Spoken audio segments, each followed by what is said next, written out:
It started at that goddamn dinner table.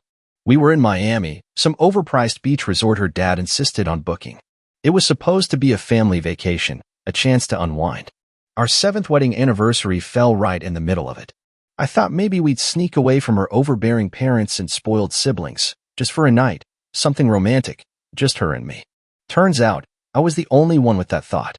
On the first night, we all gathered at the resort's rooftop restaurant. Sunset view, linen tablecloths, the works. I walked up with Olivia, my wife of 7 years, and before I could pull a chair out for her, her mother, Darlene, the queen of condescension, pointed to a separate table by the corner, next to the service station. "Jason, honey, why don't you sit over there?" she said, her fake smile glued in place like a Barbie mask. I laughed, genuinely thinking it was a joke. But then her dad, Bruce, added, "It's just better this way." Better for who? Olivia didn't even look at me. She adjusted her designer sunglasses on her head and said, "It's just their way, babe. Don't make it weird." Don't make it weird? I stood there for a second, stunned, as everyone just went back to their menus like this was perfectly normal. No one even looked at me. Not her sister Chloe, not her brother Matt, not even her 10-year-old niece, who used to beg me to play mermaids in the pool. So I sat at that damn table, alone. Waiter dropped a breadbasket in front of me like I was some loner who wandered in off the beach. And that was night one. For the next 3 days, I was a ghost. At breakfast, they'd order without me. During day trips, I'd find out they'd gone while I was still getting dressed.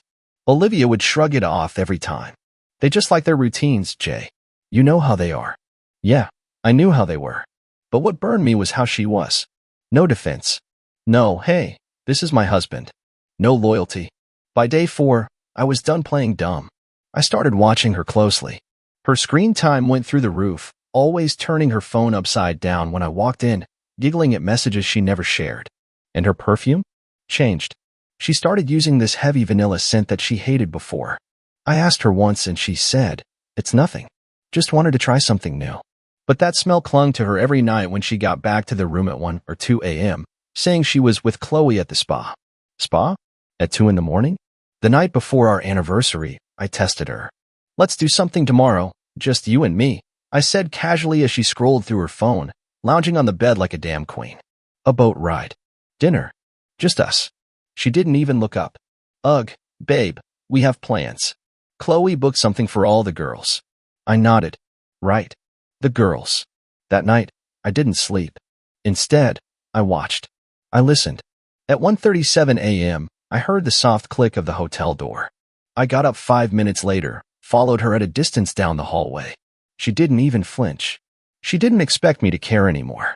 She walked straight into room 726. That room wasn't Chloe's. I'd made sure of it. I didn't kick down the door. I didn't scream. Not yet. I went back to our room, calm as ever, and waited. The next morning was our anniversary. Her whole family gathered at the breakfast terrace, dressed like it was Easter Sunday. Olivia showed up late, wearing a tight red dress I'd never seen before. She kissed my cheek like I was some distant cousin and said, "Happy anniversary, babe. You want eggs or waffles?" I smiled. "Oh," I smiled big. "Neither," I said. I already ate. Had breakfast in room 726. The look on her face? Priceless. Her mother dropped her fork. Bruce turned pale. Chloe choked on her mimosa. And I stood up, slow, steady, letting the silence crawl over them like fog. "You all like to pretend I'm invisible?" I said. "Perfect. I have my own way too." Then I pulled the folded photographs from my pocket. Snapshots I took last night. Olivia, tangled in sheets with some random dude, his tattooed back on full display. The timestamp glared like a death sentence. I placed them on the table, one by one. Nobody touched them. Nobody said a word. And then the panic set in. I didn't wait for anyone to speak. Their silence was louder than any scream, and it filled the terrace like thick smoke. Olivia's eyes darted from the photos to me, then to her parents, searching for an escape, for backup, for something. But nobody moved. Even her dad, the control freak, looked like someone had knocked the wind out of him. She stood up suddenly, knocking her glass over. "What the hell is wrong with you?" she hissed, trying to keep her voice down, but failing. "You're crazy. You went through my stuff? You followed me." I raised an eyebrow. "That's what you're upset about? Not the part where you've been fooling around behind my back for God knows how long." She didn't answer. She was good at playing the victim, always had been. The waterworks started right on cue. one tear rolling down her cheek, chin up, like I was the monster here. You don't get it, she snapped, brushing past the table and grabbing my wrist, trying to drag me away from the stunned crowd. You don't know what it's been like. You've been distant, boring, obsessed with work. I needed something more. I needed to feel alive again. I yanked my arm back. So your answer was some punk in room 726? That's your solution? Betrayal. She rolled her eyes. Rolled her goddamn eyes. He listens to me, she said coldly. He actually sees me. You? You treat me like a checklist. Flowers on Valentine's, date night on Fridays, repeat. That's not love, Jason. That's routine. My jaw clenched so tight it hurt. You want chaos? Drama? Then congrats. You've got it now. Her father finally stood. Let's all calm down now. Save it. I snapped. I still locked on Olivia. You all knew, didn't you? No one answered. But I could tell. They knew. That's why they isolated me. That's why they avoided eye contact and whispered behind my back. They weren't just passive. They were complicit. I laughed.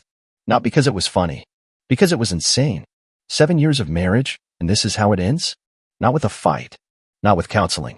But with a vacation and a side order of betrayal.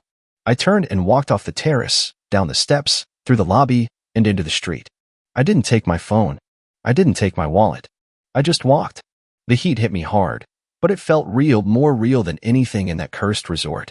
I sat on a bench by the beach for what felt like hours, watching people laugh, couples holding hands, kids digging in the sand, all of them oblivious to the fact that my entire world had just imploded. My phone buzzed eventually, over and over. Olivia, her mom, even her brother. I didn't answer a single one. When I finally got back to the hotel, the room was empty. She was gone, but she left a note on the dresser. One sentence, scrawled in that looping handwriting I used to love. I didn't mean to hurt you. Bullshit. She meant every minute of it. Every lie. Every late night. Every time she looked me in the eye and told me she loved me while someone else's cologne clung to her skin. I tore the note in half, then in quarters, then into tiny shreds that floated to the floor like confetti. Happy anniversary. I spent the next couple of hours pacing around the hotel room, trying to sort through my thoughts, but it was impossible. My mind felt like it was spiraling out of control, drowning in questions I didn't have the answers to. How long had this been going on? Who was he? Was it just him, or were there others? And why had Olivia, my wife, my partner, done this to me? I heard the door creak open, and I froze. Olivia stepped inside, her eyes red from crying, but there was something about her that didn't quite add up. She walked slowly towards me, her shoulders slumped like she expected me to forgive her without a fight. But I wasn't that guy anymore. Jay, please, she whispered, her voice thick with fake sincerity. I'm so sorry. I was confused. I didn't mean for any of this to happen.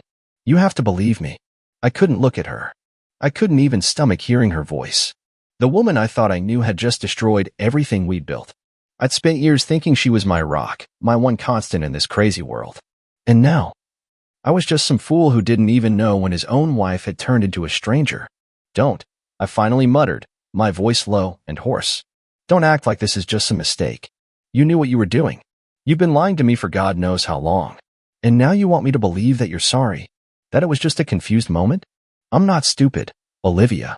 She flinched, as if my words had physically struck her. But I didn't care. This wasn't about her feelings anymore. This was about me. About my dignity. About the trust she had shattered without a second thought. I didn't know what to do, she said, her voice shaky, almost pleading. I've been unhappy for a long time, Jay. And you, she trailed off, clearly struggling to find the right words. You've been distant. You've been so caught up in work and everything else. I didn't know how else to cope. I needed someone to remind me that I was still attractive, desired. Her words stung more than they should have, because deep down, I'd seen it. The signs, the late nights, the strange texts, the way she'd act cold and distant, like I was some inconvenience in her life. But I had refused to acknowledge it. I had ignored the sinking feeling in my stomach because I wanted to believe that our love was stronger than anything. I shook my head, my fists clenched tight at my sides. So, instead of talking to me, instead of being honest, you just went and got yourself tangled up in some mess with some random guy? Her eyes welled up with tears, but I could see the cracks in her facade. The tears weren't real anymore. They were part of her performance. Part of the act she had been rehearsing for weeks. I'm sorry, Jay. I'm so sorry, she repeated, but her voice lacked conviction. I never wanted to hurt you. You have to believe that. I could feel the anger bubbling up inside me. It burned. It was the kind of rage that comes from being humiliated, from realizing that the person you loved more than anything in the world didn't just break your heart, they stomped on it, ground it into the dirt, and walked away without a second thought. You never wanted to hurt me? I spat, stepping closer to her. Then why did you? Why did you keep hurting me, over and over again?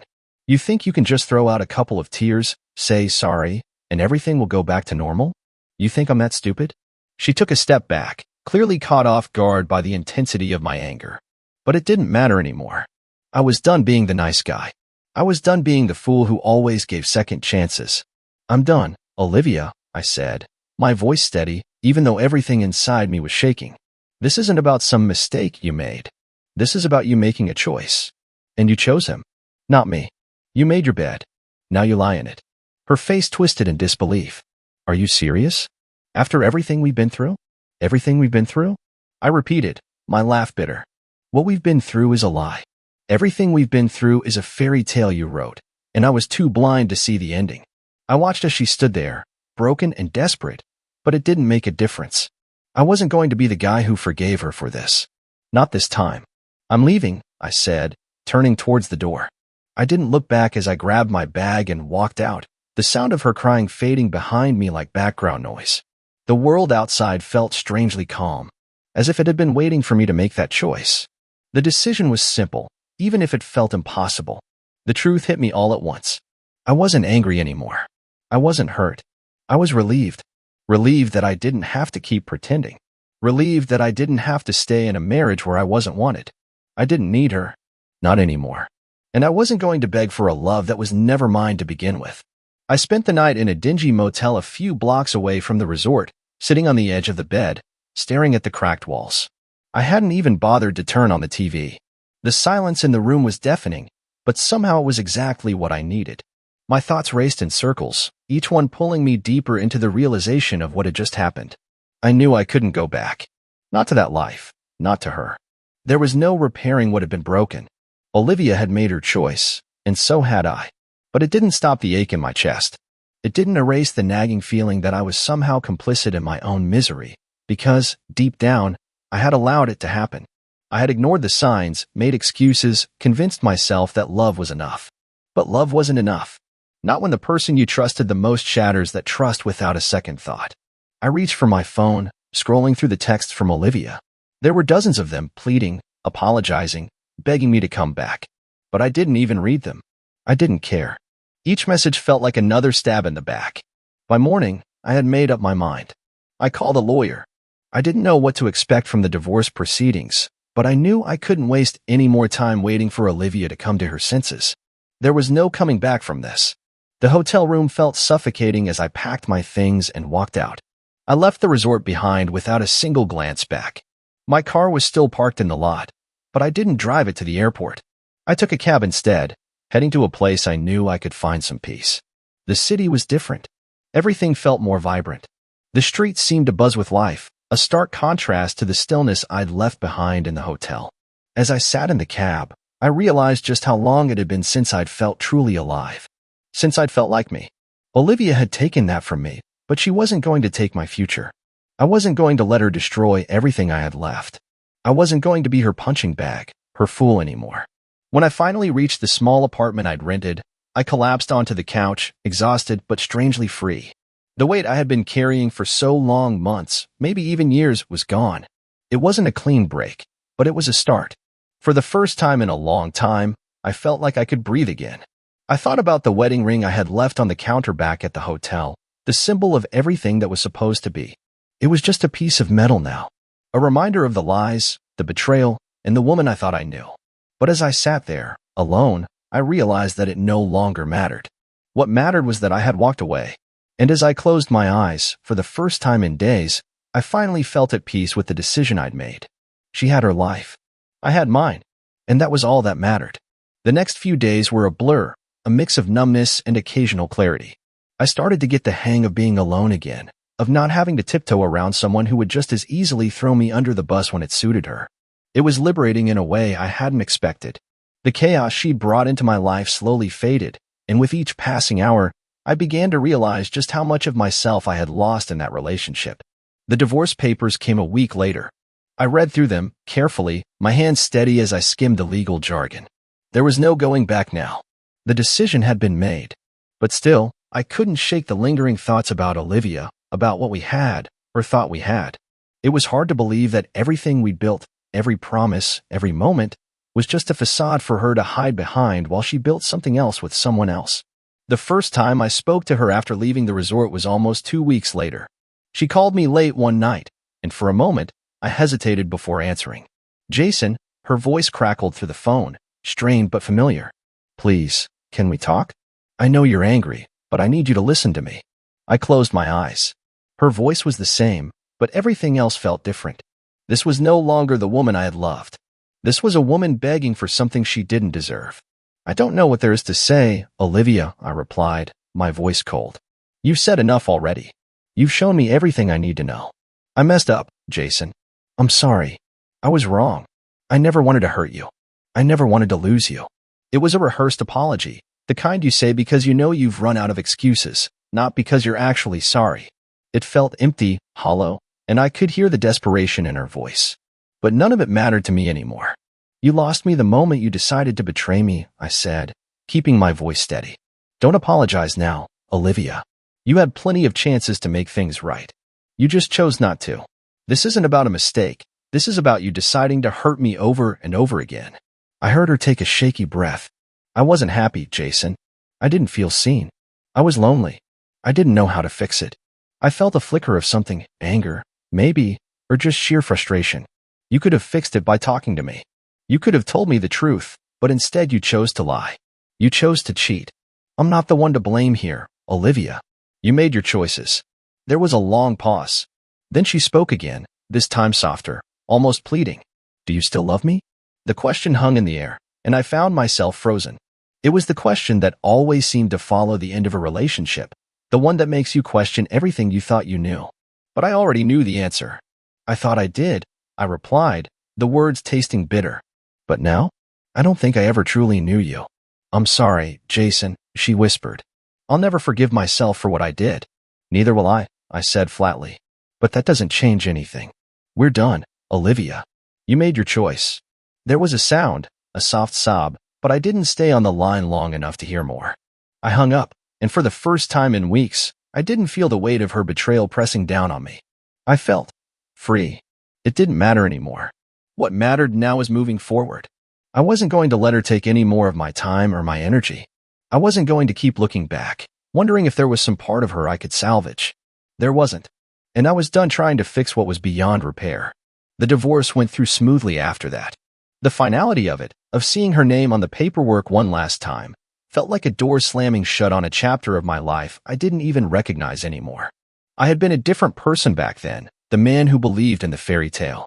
Now, I was someone else. Someone stronger. Someone who wasn't going to let anyone walk all over him again. I started doing things for myself, small things at first. Hitting the gym harder, taking weekend trips, reconnecting with friends I hadn't seen in years. I started to rebuild, piece by piece. It wasn't easy. There were days when the loneliness crept in, when the memories of Olivia would flood back in waves, but they no longer had power over me. I had control over my own life again. As the months passed, I found myself thinking less and less about her, about the lies, about the betrayal. It wasn't that I had forgiven her, because I never would. It was that I had learned to let go, to move on. And for the first time in a long time, I was truly at peace with it. I didn't need closure. I didn't need her to apologize again. I had done the hardest thing, walked away. And that was enough. Now, it was my turn to live for me. And I wasn't going to waste another minute looking back. A few months passed, and I kept my head down, focusing on building a life I could be proud of again. The numbness that had settled in after the divorce began to fade, replaced with a quiet sense of accomplishment. It wasn't the life I had once imagined, but it was a life I could live with. A life I had fought for. I started to reconnect with parts of myself I had long buried. I went back to my old hobbies, the things that made me feel alive before Olivia and everything she had taken with her. I picked up the guitar again, something I had put aside during our marriage. The sound of the strings felt like freedom, like reclaiming a part of myself that had been silenced for far too long. I also began dating again. Casual at first. Nothing serious. But the truth was, I wasn't really ready. I wasn't sure I could ever trust someone like I had trusted her. Olivia had set the bar so low, and the idea of being vulnerable again felt terrifying. Still, I met a few women. A few good dates, but nothing that sparked anything close to what I'd had with her. But I kept going. Because I knew, deep down, that I had to. Not for them, but for me. I had to prove to myself that I wasn't broken. That my future wasn't defined by a past I couldn't change. One night, a couple of months after everything had settled, I ran into Olivia at a local cafe. She looked different. More put together, like she had finally found some sense of peace. She was with a guy, younger, fresh-faced, clearly smitten by her. They were laughing, holding hands, and for a moment, I almost didn't recognize her. She saw me, too. Her eyes widened, and for a split second, I saw something in them, a flicker of guilt, maybe even shame. But she quickly masked it, putting on that same false smile that had so often masked the truth. I was going to turn around, walk out, but something inside me stopped me. I didn't need to run from her anymore. I didn't need to avoid the truth. So I walked straight to the counter, ordered my coffee, and pretended she didn't exist. For a moment, I thought she might come over, apologize again, ask if we could talk. But she didn't. Instead, she just sat there, chatting with her new guy, oblivious to the fact that I was even in the room. I sipped my coffee slowly, watching them. I felt no anger, no desire for revenge. I didn't even feel relief. It was just nothing. A quiet peace. When I finished my drink, I got up to leave. As I walked out of the cafe, I glanced over my shoulder. She was still sitting there, her hand intertwined with his, laughing at something he said. I didn't feel a pang of jealousy, not even a flicker of longing. It wasn't my problem anymore. She wasn't my problem anymore. I walked away, knowing that this chapter of my life had truly come to an end. That moment of closure, of seeing her moving on with someone else, was exactly what I needed to fully close the door. I wasn't angry anymore. I wasn't hurt. I was just free. And as I walked down the street, the weight that had been with me for so long finally seemed to lift. It wasn't just about her anymore. It was about me reclaiming the parts of myself I had lost, about learning to trust again, not anyone else, but myself. I didn't know what the future held, but for the first time in a long time, I wasn't afraid of it, because I was finally starting to live for myself. And that was all I needed. The weeks that followed were filled with small victories. The kind of victories that weren't visible to anyone else, but to me, they meant everything. I was rediscovering my life piece by piece.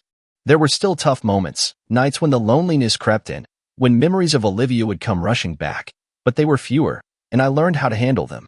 I was no longer defined by the betrayal. I wasn't drowning in the past anymore. I started taking more risks, doing things I'd never allowed myself to do before.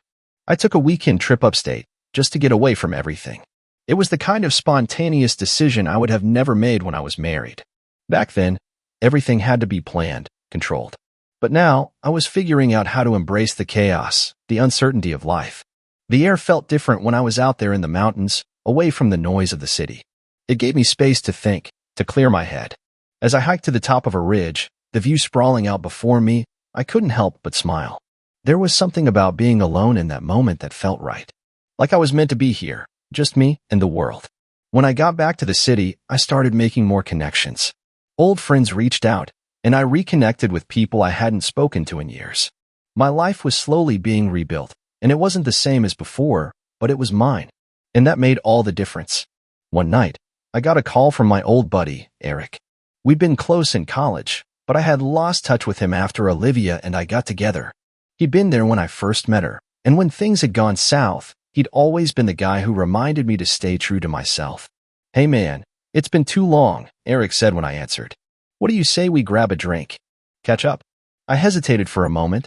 It had been a while since I'd gone out for something as simple as a drink, just to enjoy a conversation. But I agreed. I never thought I'd walk into my own house and feel like a complete stranger. But there I was, standing in the doorway, frozen, staring at a scene that didn't make sense, couldn't make sense. The bag of groceries I was holding slipped from my hands, the soft thud of vegetables and cans hitting the floor barely registering through the rush of blood pounding in my ears. Michelle, my wife of 12 years, was sprawled on the living room couch, her bare legs tangled with a man I had never seen before. She wasn't shocked, she wasn't embarrassed. Hell, she barely even looked surprised. Beside her, my daughter Jennifer, my sweet girl who had always been so quiet and focused on school, was in a similar position, another guy draped over her, laughing like this was some regular Saturday night and not the most horrifying moment of my life. My mouth went dry. I didn't even know what to say. Michelle finally turned her head lazily, one arm still hooked around the guy's shoulder. Her lips curled into a slow, mocking smile that chilled me to the bone. Well, if it isn't Mr. Busy himself. Guess you decided to finally come home, huh? I couldn't believe what I was hearing. Her voice, casual, almost bored, made the bile rise in my throat. My eyes darted between her and Jennifer, but neither of them seemed remotely concerned. My daughter. What the hell was she doing here, involved in this mess? What the hell is going on? The words came out hoarse, barely a whisper. I wasn't sure if I was asking Michelle, or Jennifer, or maybe the universe itself. Michelle rolled her eyes, her tone dripping with condescension as she swung her legs off the couch, like I was the one who had done something wrong. Oh, don't be so dramatic, Greg. You're always showing up at the worst times and ruining everything. I swear, it's like you enjoy being the wet blanket. I took a step forward, my legs heavy, heart racing. Ruining everything? Are you out of your damn mind, Michelle? What is this? What the hell are you doing with? Relax, Dad. Jennifer's voice cut through the chaos, cool and detached, as she shifted under the arm of the guy sitting next to her. It's not a big deal. You're overreacting. Not a big deal? I stared at her, at both of them, like I was looking at strangers. They weren't even trying to explain. No excuses, no scrambling for words. Just pure indifference, like I was the one in the wrong for caring. Michelle stood up, casually adjusting her shirt, completely unfazed. Greg, listen to me. You've been so wrapped up in work, you haven't even noticed what's been going on around here. You're always at the office, or traveling, or whatever the hell it is you do. So don't come in here now, acting like you're the perfect husband who's been paying attention. News flash, you haven't been. My hands clenched into fists, and I fought the urge to throw something, anything, to make her understand how messed up this all was. I've been working my ass off for this family, Michelle. For you, for both of you. And this is how you repay me? Michelle's smirk widened, like she was enjoying watching me unravel. Oh, please. You think money and paying the bills is enough to keep a woman happy? Newsflash, Greg, it's not. You've been absent for years. You think I'm supposed to just sit here, bored out of my mind, waiting for you to grace me with your presence? I felt like I was losing control, the room spinning. My head was pounding, my vision blurring with rage. Jennifer hadn't moved, hadn't even flinched, and that hurt the most. My daughter, the girl I'd raised, the one I thought I knew, was just sitting there, not even bothered by the situation. I could barely breathe. And what about her? I gestured at Jennifer, my voice rising despite the lump in my throat. What the hell does she have to do with this? Why is she, why are you? Michelle shrugged, like the answer was obvious. Because she gets it. You've been absent for her too. She's been looking for attention, for excitement, and you haven't been around to give it. You should have seen this coming, Greg. I couldn't take it anymore. The room felt too small, too hot. The walls seemed to close in, my thoughts spiraling out of control. I needed to get out of here before I exploded. Before I said or did something I couldn't take back.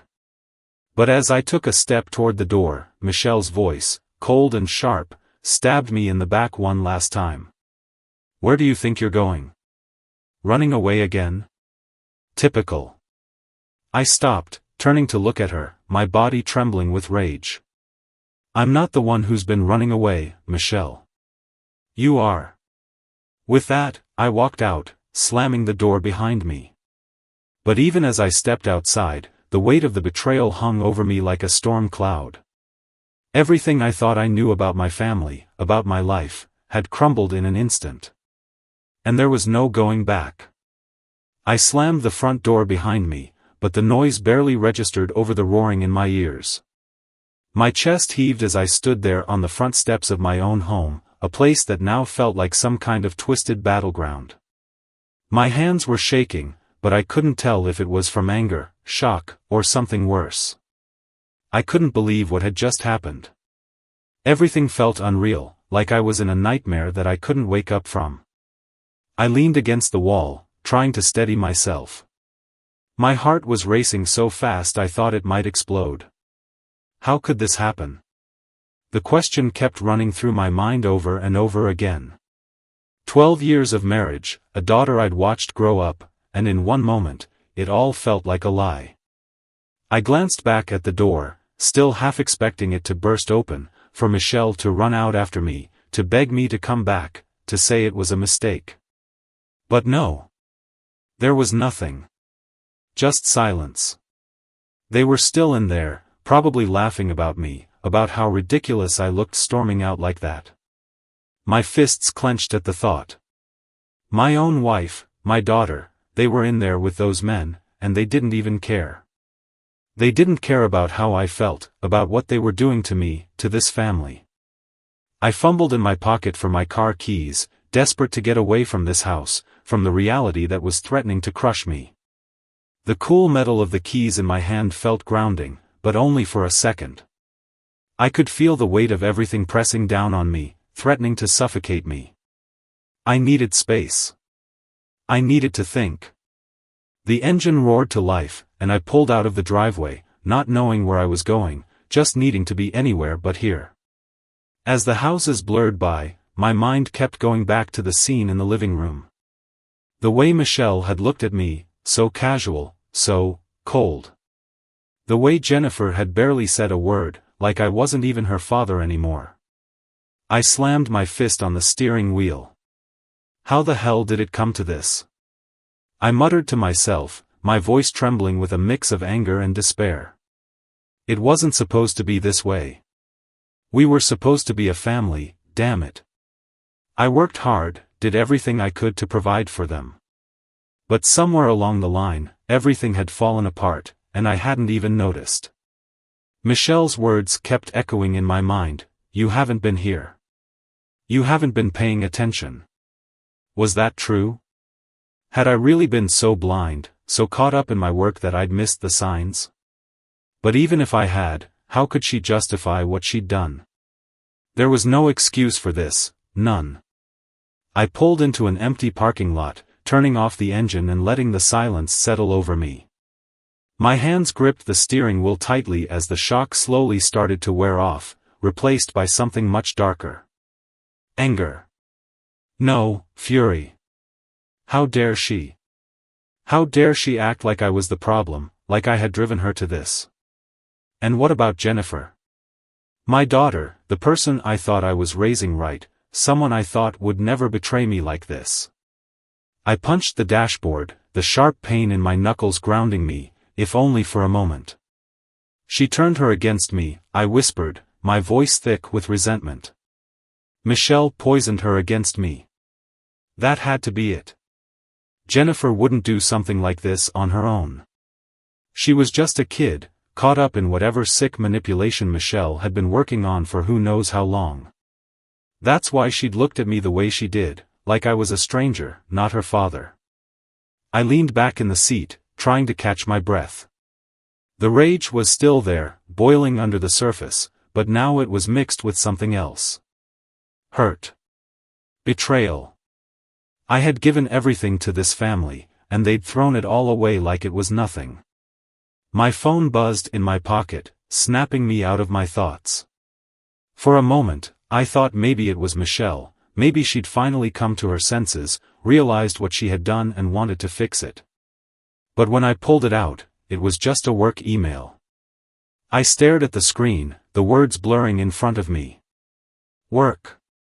The thing that Michelle claimed had driven her to this. Was it really that simple? Had I really been so consumed by my job that I'd let everything else fall apart? I shook my head, tossing the phone onto the passenger seat. No. This wasn't about work. This was about choices. Michelle had made her choice when she let those men into our house, and Jennifer had made hers when she decided to go along with it. They were both adults, they knew exactly what they were doing.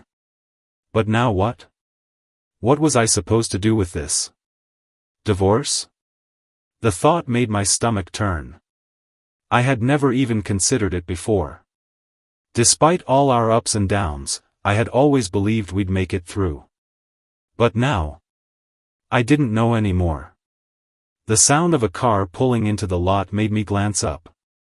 A couple was getting out of their car, laughing as they headed toward the diner across the street. They looked so normal. So happy. For a moment, I envied them, wondered what it would be like to go back to that kind of simplicity, where everything made sense and you didn't have to question the people you loved. But that wasn't my reality anymore. My reality was shattered, broken beyond repair. As I sat there in the darkness of the car, the weight of everything settled over me like a heavy blanket. I knew I had to make a choice, stay and try to fix what was left of my marriage, or walk away from the wreckage and start over. But right now, the thought of either option seemed impossible. The car felt like a cage. I sat there for what felt like hours, staring at the darkened parking lot, trying to make sense of everything. But there was no making sense of this. My wife and daughter, the two people I thought I knew better than anyone in the world, had become strangers in an instant. The shock was giving way to something darker, something heavier. I started the car again, not sure where I was going. I couldn't go back home, not after what I'd just seen. But I couldn't sit here either, alone in this parking lot, drowning in my thoughts.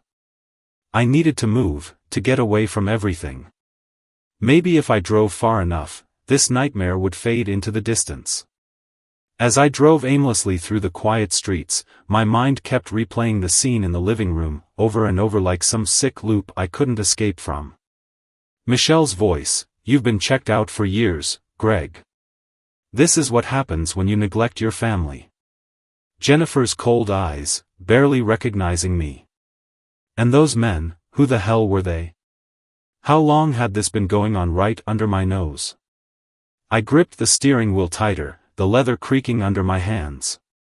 Was it my fault? Had I really been so focused on work, on keeping the bills paid, that I hadn't seen my own marriage falling apart?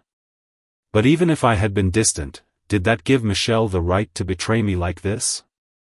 To drag our daughter into it?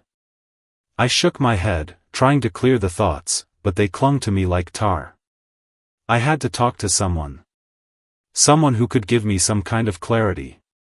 Without thinking, I found myself heading toward Steve's place. He was my oldest friend, the one person I could always count on to be straight with me. If anyone could help me make sense of this, it was him. I pulled up outside his house, the porch light casting a dim glow across the driveway. For a moment, I hesitated. Was I really ready to talk about this?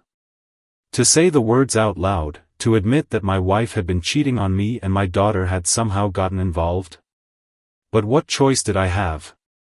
I couldn't carry this weight alone. I knocked on the door, and a few moments later, Steve answered, his face creasing with surprise. "Greg? It's late, man. Everything all right?" The words caught in my throat, and for a second, I didn't know what to say. Everything felt so raw, so unreal. But Steve's eyes narrowed as he took in my expression, and he stepped aside, gesturing for me to come in. "Jesus, what happened? You look like you've seen a ghost." I walked past him into the living room, my legs feeling like lead. It's bad, Steve. Really bad." He didn't ask any more questions, just sat down on the couch, waiting for me to find the words. And when they finally came, they spilled out in a rush, everything, from walking into the house and seeing Michelle and Jennifer with those men, to the cold, dismissive way Michelle had spoken to me. By the time I finished, my voice was hoarse, and the weight of the story had settled in the room like a dark cloud. Steve sat back, rubbing a hand over his face. Jesus, Greg. I don't even know what to say. That's messed up, man. Yeah, I muttered, sinking into the armchair across from him. Tell me about it. He leaned forward, resting his elbows on his knees. Look, I know things have been rough between you and Michelle for a while, but I never thought it would come to this. I mean, your daughter too. What the hell is wrong with them? I shrugged helplessly, the question burning in my mind. I don't know. I don't get it. How did it get this far? I've been working, yeah, but it's for them, you know? To make sure they have everything they need. I thought I was doing the right thing. Steve sighed, shaking his head. Man, I don't know. It sounds like Michelle's been checked out of this marriage for a while. You said it yourself, she didn't even try to hide it. Like she wanted you to see. Like she didn't give a damn about your feelings. The bitterness in my chest flared again. Yeah, well, she made that pretty damn clear. He paused for a moment, his expression hardening. You can't let her get away with this, Greg. You know that, right? You can't just go back there and pretend this didn't happen. She crossed a line that you can't come back from. I stared at the floor, his words hitting me like a punch. What the hell am I supposed to do, Steve? Divorce? Kick her out? What about Jennifer? She's my daughter, man. How am I supposed to deal with that? Steve didn't answer right away. He just sat there, thinking, before finally speaking. Look, I know this is brutal, but you need to protect yourself. You need to think about your future. Michelle clearly doesn't care about the marriage anymore, and if Jennifer's involved in this, well, that's something you're gonna have to work through with her, but right now, you've got to focus on you. I ran a hand through my hair, the weight of it all crashing down on me. I'd spent so long trying to hold everything together, to keep the family running, and now it felt like I was the only one who still cared. I don't even know where to start. Steve leaned forward, his voice firm. Start by getting out of that house. Get some space. You can't think clearly with all this fresh in your mind. Take some time to figure out what you want, but don't let them walk all over you. Michelle's already shown you who she is. I nodded, though the idea of leaving felt like admitting defeat. But what other choice did I have? I couldn't stay in that house, not after what I'd seen. And maybe Steve was right, maybe the only way to move forward was to walk away, at least for now. As I sat there in his living room, the weight of the decision settled over me. I wasn't ready to face what came next, but I knew one thing for sure, I couldn't go back to the way things were. Not after this. The ride back to the house felt longer than usual, the weight of Steve's words pressing down on me with every mile. I wasn't ready for what was waiting behind that door. But the more I thought about it, the more I realized he was right. Staying in that house, pretending that everything could somehow be normal again, it was impossible. I didn't know what the future held, but I knew one thing, I couldn't live like this. When I pulled up to the driveway, the house looked dark, still, like nothing inside had changed. But I knew better. It wasn't just the structure of this house that had crumbled, it was everything inside of it. The home I'd built with Michelle, the memories, the plans for the future, all of it felt like ashes in my mouth now. I turned off the engine and sat there for a moment, staring at the front door. A part of me wanted to go in there, to confront Michelle one more time, to demand answers, to scream and let the anger out. But another part of me, the part that had been exhausted by all of this, just wanted to walk away. No. Not yet. I grabbed my phone and dialed Michelle's number. The ringing felt like a countdown, ticking away the last remnants of whatever connection we had left. After 4 rings, she picked up, her voice as cold and dismissive as it had been earlier. What now, Greg? For a moment, I almost lost it again, the sound of her voice triggering all that rage bubbling under the surface. But I forced myself to stay calm, my voice low and controlled. I'm coming in to get a few things. Then I'm leaving for a while. There was a pause on the other end of the line, and I could practically hear the gears turning in her mind. Finally, she let out a small, almost annoyed sigh. Fine. Do whatever you want. Just don't wake Jennifer up. That hit me like a slap. Don't wake Jennifer up? After everything that had happened, that's all she had to say. I won't, I replied shortly and hung up before she could say anything else. I couldn't take listening to her voice any longer. Stepping out of the car, the cool night air hit me, but it did little to calm the storm raging inside. As I walked toward the front door, my footsteps heavy, I realized this was the first step toward something I couldn't predict. I wasn't just walking away from a fight, I was walking away from the life I thought I'd known. And I had no idea if there was any going back. I opened the door quietly, careful not to make too much noise. The house was dark, the air still and heavy. It felt different, like it wasn't even mine anymore. I moved through the hall toward the bedroom, the soft creak of the floorboards the only sound breaking the silence. In the corner of my eye, I saw light seeping under Jennifer's door. So she wasn't sleeping after all. The thought of her sitting in there, knowing what she'd been a part of tonight, twisted my stomach into knots. But I couldn't deal with that right now. I wasn't ready to face her, to even begin to understand why she'd done what she did. One battle at a time. The bedroom door was slightly ajar. I pushed it open and stepped inside, the familiar scent of Michelle's perfume hanging in the air, mixing with the rage and betrayal boiling inside me. I quickly grabbed a duffel bag from the closet and started throwing clothes inside, not caring what I took. I just needed to leave. The sound of footsteps behind me stopped me in my tracks. I turned around, and there she was.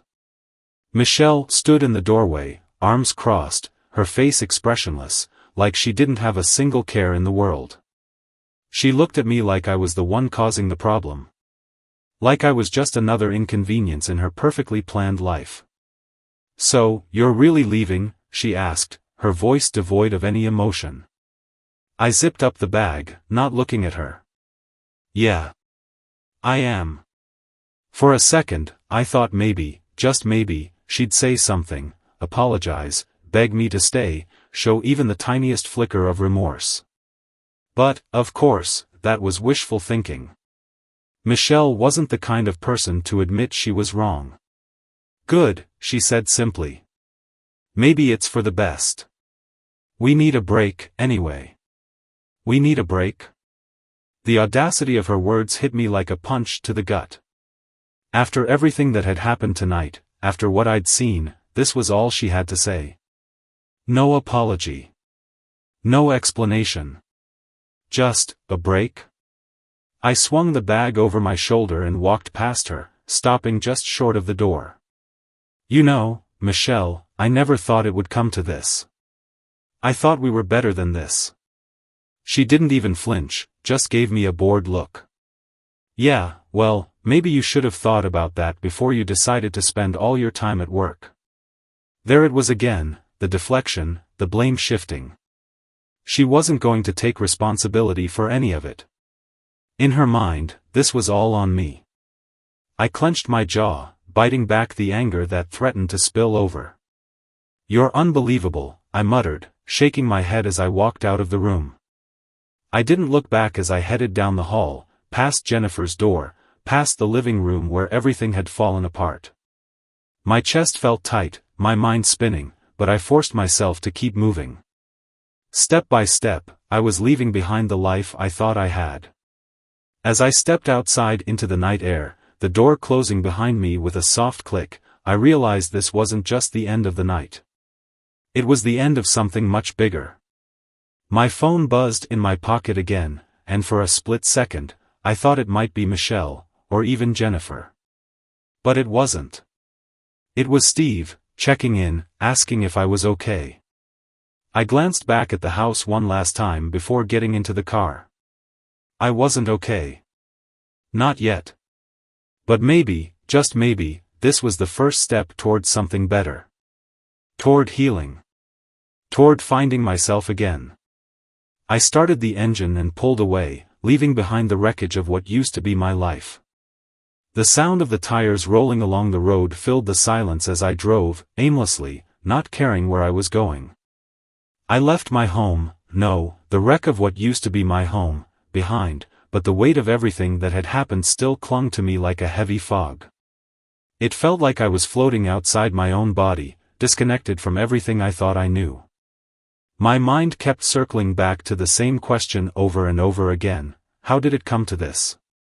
I pulled into a quiet parking lot of a closed diner, the neon sign flickering weakly against the dark. My hands were trembling as I gripped the steering wheel, staring into the emptiness. There were no answers, no easy solutions waiting for me here, just the dull ache of realization sinking in deeper. This is it, I thought, trying to process the fact that my life was falling apart. I'd walked out on my wife, maybe for good.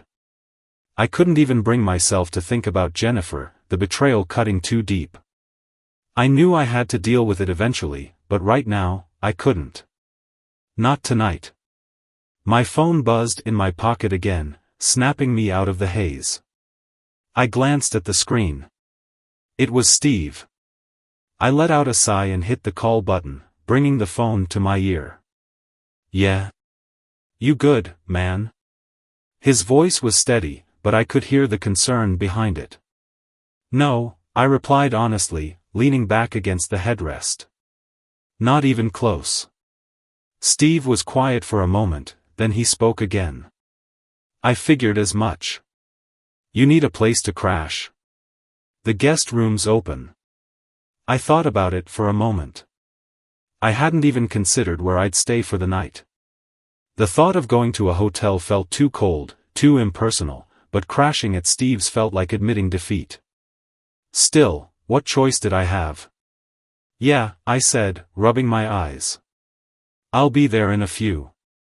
The drive to Steve's was short, and when I pulled up outside his place, I sat there for a moment, staring at the warm lights glowing from the windows. It was strange, seeing a home that wasn't mine, a place where things hadn't just imploded.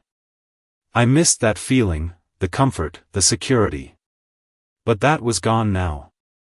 I grabbed my bag from the back seat and headed toward the front door. Steve opened it before I even had a chance to knock. "Come on in," he said, stepping aside.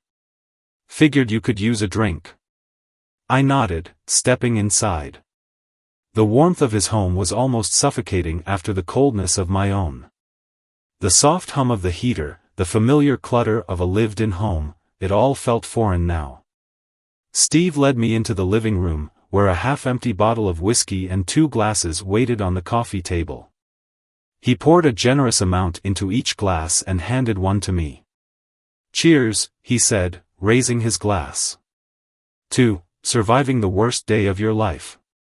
I gave a bitter laugh and clinked my glass against his. "Here's to that," I muttered before taking a long drink. The whiskey burned as it went down, but it felt good. Grounding. Steve sat back in his chair, watching me with a quiet intensity. "So," he said after a moment, "you ready to talk about it?" I let out a long breath, staring at the glass in my hands.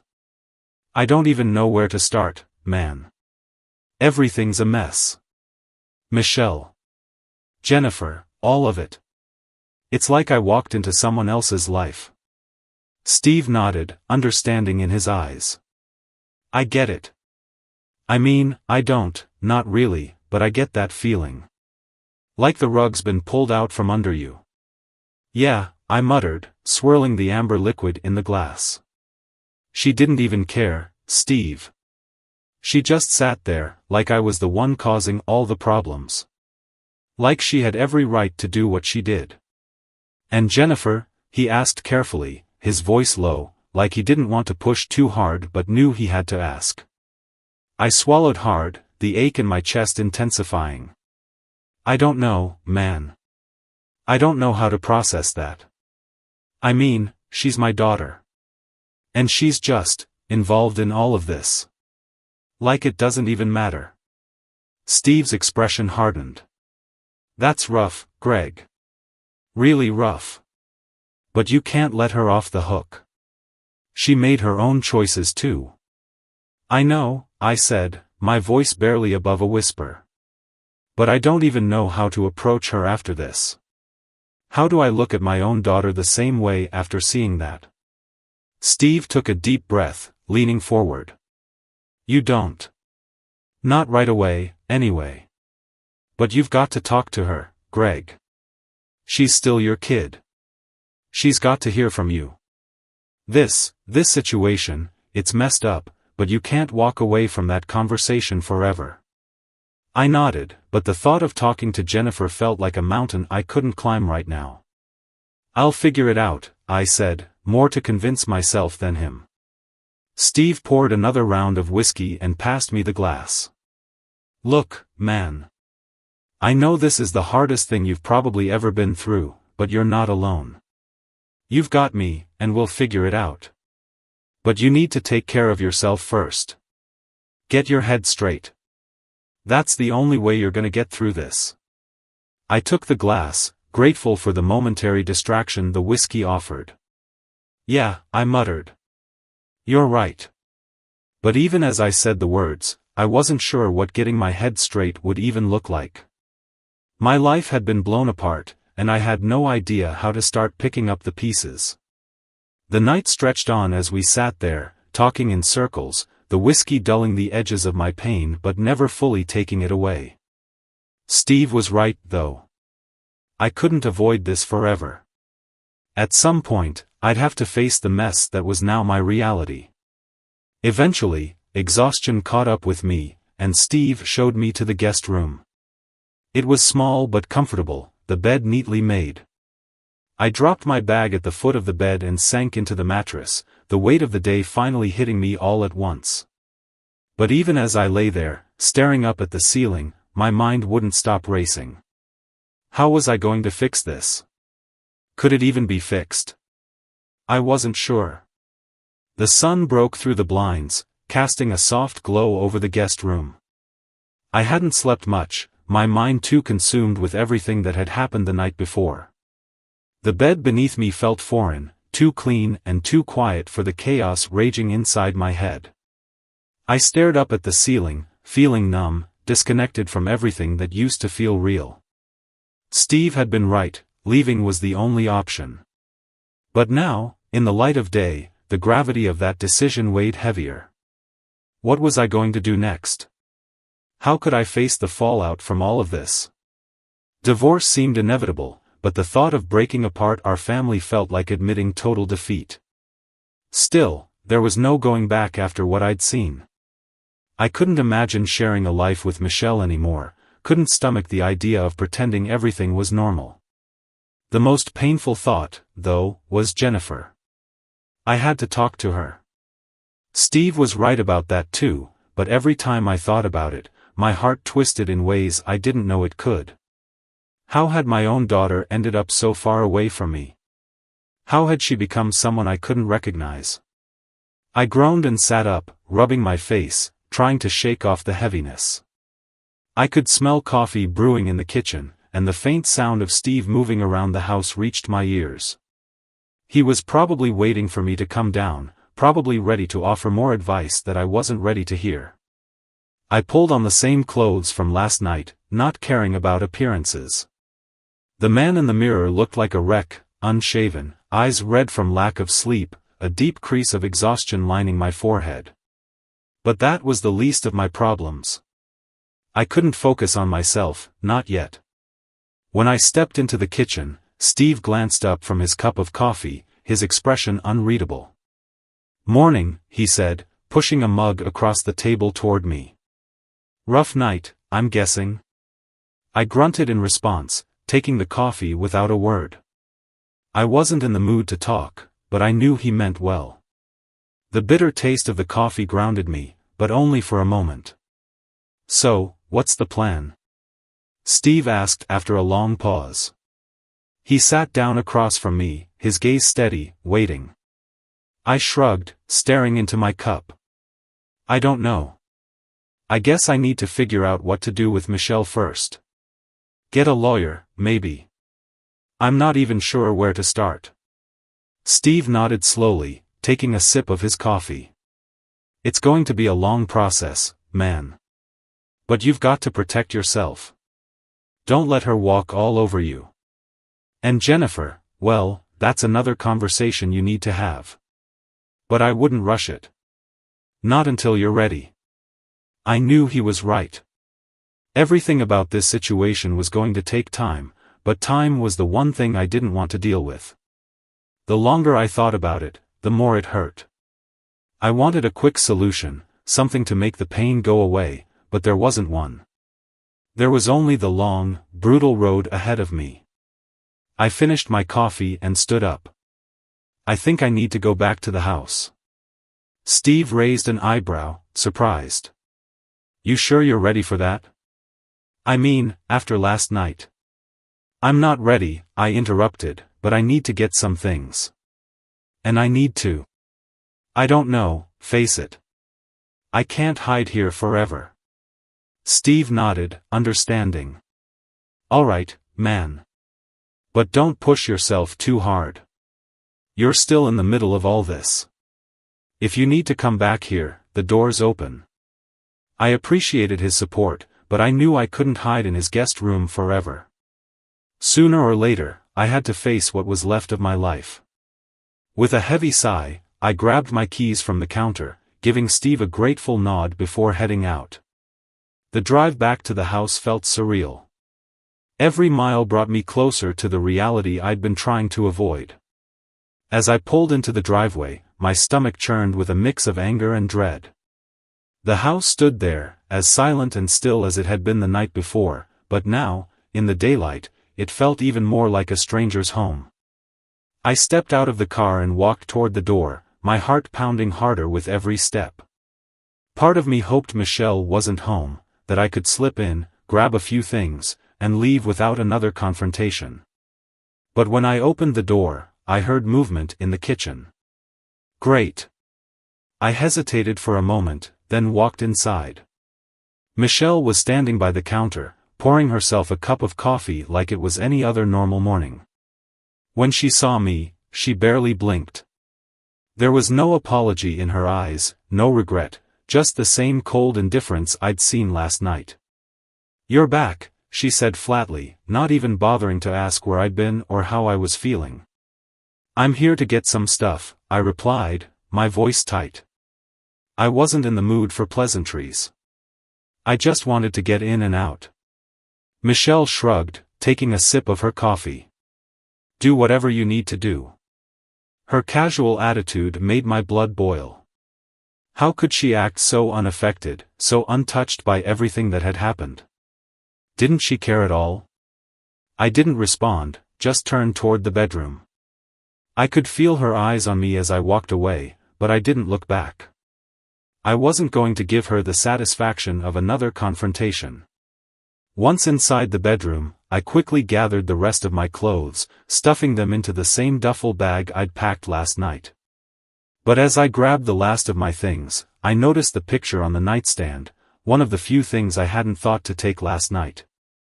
It was a photo of me, Michelle, and Jennifer, taken years ago. We looked happy, genuinely happy. I picked it up, staring at the smiles on our faces, wondering how it had all gone so wrong. The life we'd built together felt like a distant memory now, one that had been replaced by lies, betrayal, and emptiness. I shoved the picture into the bag and zipped it up, feeling a pang of sadness that I couldn't shake. As I made my way back toward the front door, Michelle was still standing in the kitchen, scrolling through her phone like I didn't exist. I stopped for a moment, wanting to say something, anything, to break through the wall between us. But there was no point. Whatever we'd had was gone. I opened the door and stepped outside, but just as I was about to close it behind me, I heard her voice, cold and sharp, like a knife. You know, Greg, you should have seen this coming. I froze, the words sinking into me like poison. Excuse me? I turned back to face her, my heart pounding in my chest. Michelle didn't even look up from her phone. You've been so focused on work, on everything else, you didn't notice what was happening right in front of you. This is as much your fault as it is mine. Her words hit me like a slap. I opened my mouth to say something, to defend myself, but nothing came out. There was nothing left to say. I turned around and walked out, letting the door close behind me with a final thud. As I walked down the driveway, my mind reeled from Michelle's final words, "You should have seen this coming." They echoed in my head, each repetition digging deeper into my skull, driving me further into the ground. The duffel bag felt heavier with every step, as if it carried not just my clothes but the weight of all the years wasted with her. I tossed the bag into the back seat of my car, slamming the door shut with more force than necessary. I couldn't go back in there, couldn't face her smug indifference again. I needed to leave, but something in me hesitated. Something told me I wasn't done yet. Without really thinking about it, I pulled out my phone and dialed Jennifer's number. The ringing felt like it lasted forever, my heart pounding in my chest as I wondered if she'd even pick up. After everything, I wasn't sure if I even wanted her to. But I couldn't avoid this any longer. Finally, there was a click, and her voice came through, surprisingly steady. "Dad?" For a moment, I didn't know what to say. Hearing her call me Dad made everything feel more real, more painful. This was my little girl, my daughter. The one person I thought I could always protect, always trust. And yet, here we were. "I need to talk to you, Jennifer," I said, trying to keep my voice from shaking. "About last night." There was a pause, and I could hear her shift, maybe pacing the floor or sitting down, but she didn't hang up. "I figured you'd call eventually." Her tone was so casual, like we were just discussing a minor argument or some misunderstanding. That coldness in her voice, just like her mother's, made my blood boil again, but I forced myself to stay calm. "Why?" I asked, my throat tightening with the weight of everything I wanted to say. "Why were you a part of this? How could you sit there, with those men, knowing what it was doing to me? Knowing what it would do to our family?" Jennifer was quiet for a long moment. When she finally spoke, her voice was softer, almost hesitant. "It's not what you think, Dad." I felt my grip on the phone tighten. "Not what I think?" "Jennifer, I walked in on you and your mother, both of you, with two strange men in our house. What the hell am I supposed to think?" She sighed, frustration creeping into her voice. "Look, Dad. I didn't plan for any of this to happen. It got out of hand. I didn't know how to stop it." "Out of hand?" I couldn't believe what I was hearing. "You didn't know how to stop it? You didn't know?" My voice was rising now, my anger starting to bubble over. "You're a grown woman, Jennifer. You could have stopped it the second it started. You chose to be there." She let out a shaky breath, and for the first time, I heard a crack in her confidence. "It's more complicated than that, Dad. Mom's been in my head for a long time. But I never heard the rest of her sentence. A sudden movement caught my attention from the corner of my eye, and when I turned my head, I saw Michelle standing in the doorway. Her arms were crossed, her face expressionless, just like always, but there was something different in her eyes. Something cold, calculating. And she wasn't alone. A man, one of the men from last night, stepped out from behind her, leaning against the doorframe as if he belonged there. My heart stopped. "What the hell is he doing here?" I demanded, my voice barely holding back the rage. Jennifer was saying something on the phone, but I couldn't hear her anymore. All I could see was this man, standing in my doorway, in my house, like he had every right to be there. Michelle smiled, but it wasn't a smile I recognized. It was twisted, malicious, like she'd been waiting for this moment. "He's staying here, Greg. I thought I'd made that clear. You're the one who needs to move on." I felt like the ground was falling out from under me. The reality of what she was saying hit me like a punch to the gut. She wasn't just cheating, she was moving him into our home. "What the hell is this?" I shouted, stepping toward them. "You're bringing him into our house now? Right after everything that happened?" Michelle didn't even flinch. She just shrugged, her tone dripping with sarcasm. "Well, you're not here anymore, are you? What did you think was going to happen? I'm tired of pretending, Greg. This is the way things are now." I couldn't believe what I was hearing. It was like some twisted version of reality, and I was trapped inside it. My mind raced, trying to make sense of everything, but nothing added up. How had we gone from a broken marriage to this? How could she think this was okay? "Dad?" Jennifer's voice pulled me back to the phone, her tone sharper now, more insistent. "Dad, listen to me. There's more going on here than you know. I tried to tell you last night, but what more could there possibly be, Jennifer?" I snapped, my voice cracking. "Your mother's shacking up with some guy, and you're part of it. What else is there to know?" Jennifer hesitated, and then she dropped the bomb. "Mom's been seeing him for years, Dad. And it's not just him." I felt the blood drain from my face. "What are you talking about?" "I didn't want to tell you this way, but you need to know," Jennifer said, her voice trembling. She's been working with these guys. They're not just some random men. They've been helping her, Dad. Helping her plan everything." My heart pounded in my chest, the world tilting on its axis. "Helping her plan what, Jennifer?" And then the words came, the ones that shattered whatever was left of the life I thought I knew. "Mom's been planning to take everything from you. The house, the money, all of it. She's been waiting for you to screw up, to get out of the way. These guys, they're part of it. You were never supposed to know." The room spun, and I felt like I was about to collapse. The man in the doorway smirked, his eyes gleaming with amusement as if he knew exactly what was going through my mind. Michelle stepped forward, her smile widening. "It's not personal, Greg. It's just business." The world seemed to close in on me, the walls of the life I thought I'd built collapsing all at once. I stood there, frozen in place, my mind racing to comprehend the bombshell Jennifer had just dropped.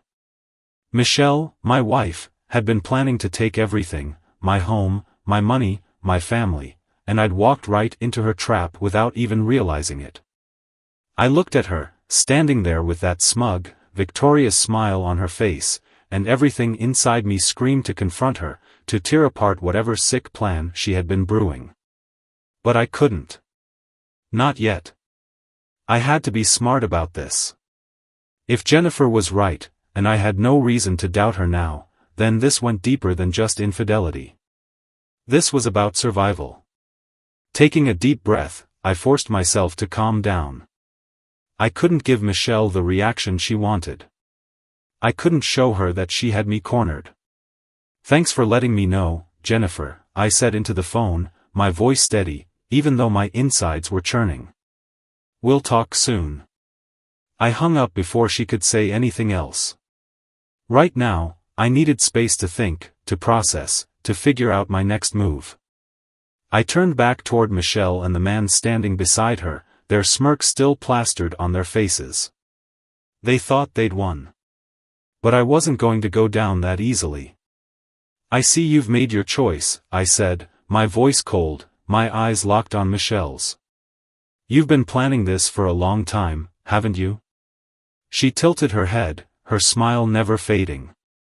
"Long enough, Greg. You were too busy working, too distracted to notice what was happening right in front of you. And now, well, you're out of the picture." I forced a bitter laugh, shaking my head. You think you've won, don't you? You think you can just take everything and walk away clean. Her eyes flickered, just for a second, with something like uncertainty. But then she shrugged. I don't think, Greg. I know. Everything is already in place. The papers are drawn up. You've been too blind to see what's been happening for years. I clenched my fists, feeling the rage bubbling just beneath the surface. But I kept my cool. I had to. If I exploded now, she'd use it against me. No, I needed to play this smart. I guess I underestimated you, I said, my tone sharp. You've turned this into some kind of game. But let me make one thing clear, I'm not going to let you take everything from me. Michelle's smirk faltered, just a little. The man beside her shifted uncomfortably, his arms crossing as if he were waiting for something. I could tell they hadn't expected this reaction. I've already spoken to a lawyer, I lied, knowing it was the only card I had to play right now. There's no way in hell you're getting away with this. You can try, but I'll fight you every step of the way. That seemed to hit a nerve. Michelle's eyes narrowed, her cool facade cracking ever so slightly. You think you can stop this? Greg, you're in way over your head. We'll see, I said, taking a step toward the door. But one thing's for sure, I'm not going to let you control me anymore. The tension in the room was suffocating, but I knew I couldn't stay any longer. Not now. Not until I had a plan. I grabbed my car keys, my heart pounding in my chest, and without another word, I walked out the door. This time, it wasn't a retreat. It was a step toward taking control of my own life again. As I drove away from the house, my house, not hers, I felt the weight lifting ever so slightly. There was still anger, still betrayal coursing through me, but now there was something else. Clarity. I wasn't the clueless husband anymore. I wasn't the victim of some elaborate game. I knew what I was up against now, and I wasn't going to let Michelle win. I parked at a nearby cafe, my hands shaking as I dialed Steve's number. He picked up after a couple of rings. Greg? You all right? His voice was cautious, concerned. No, I admitted, staring out at the street. But I'm getting there. I need your help.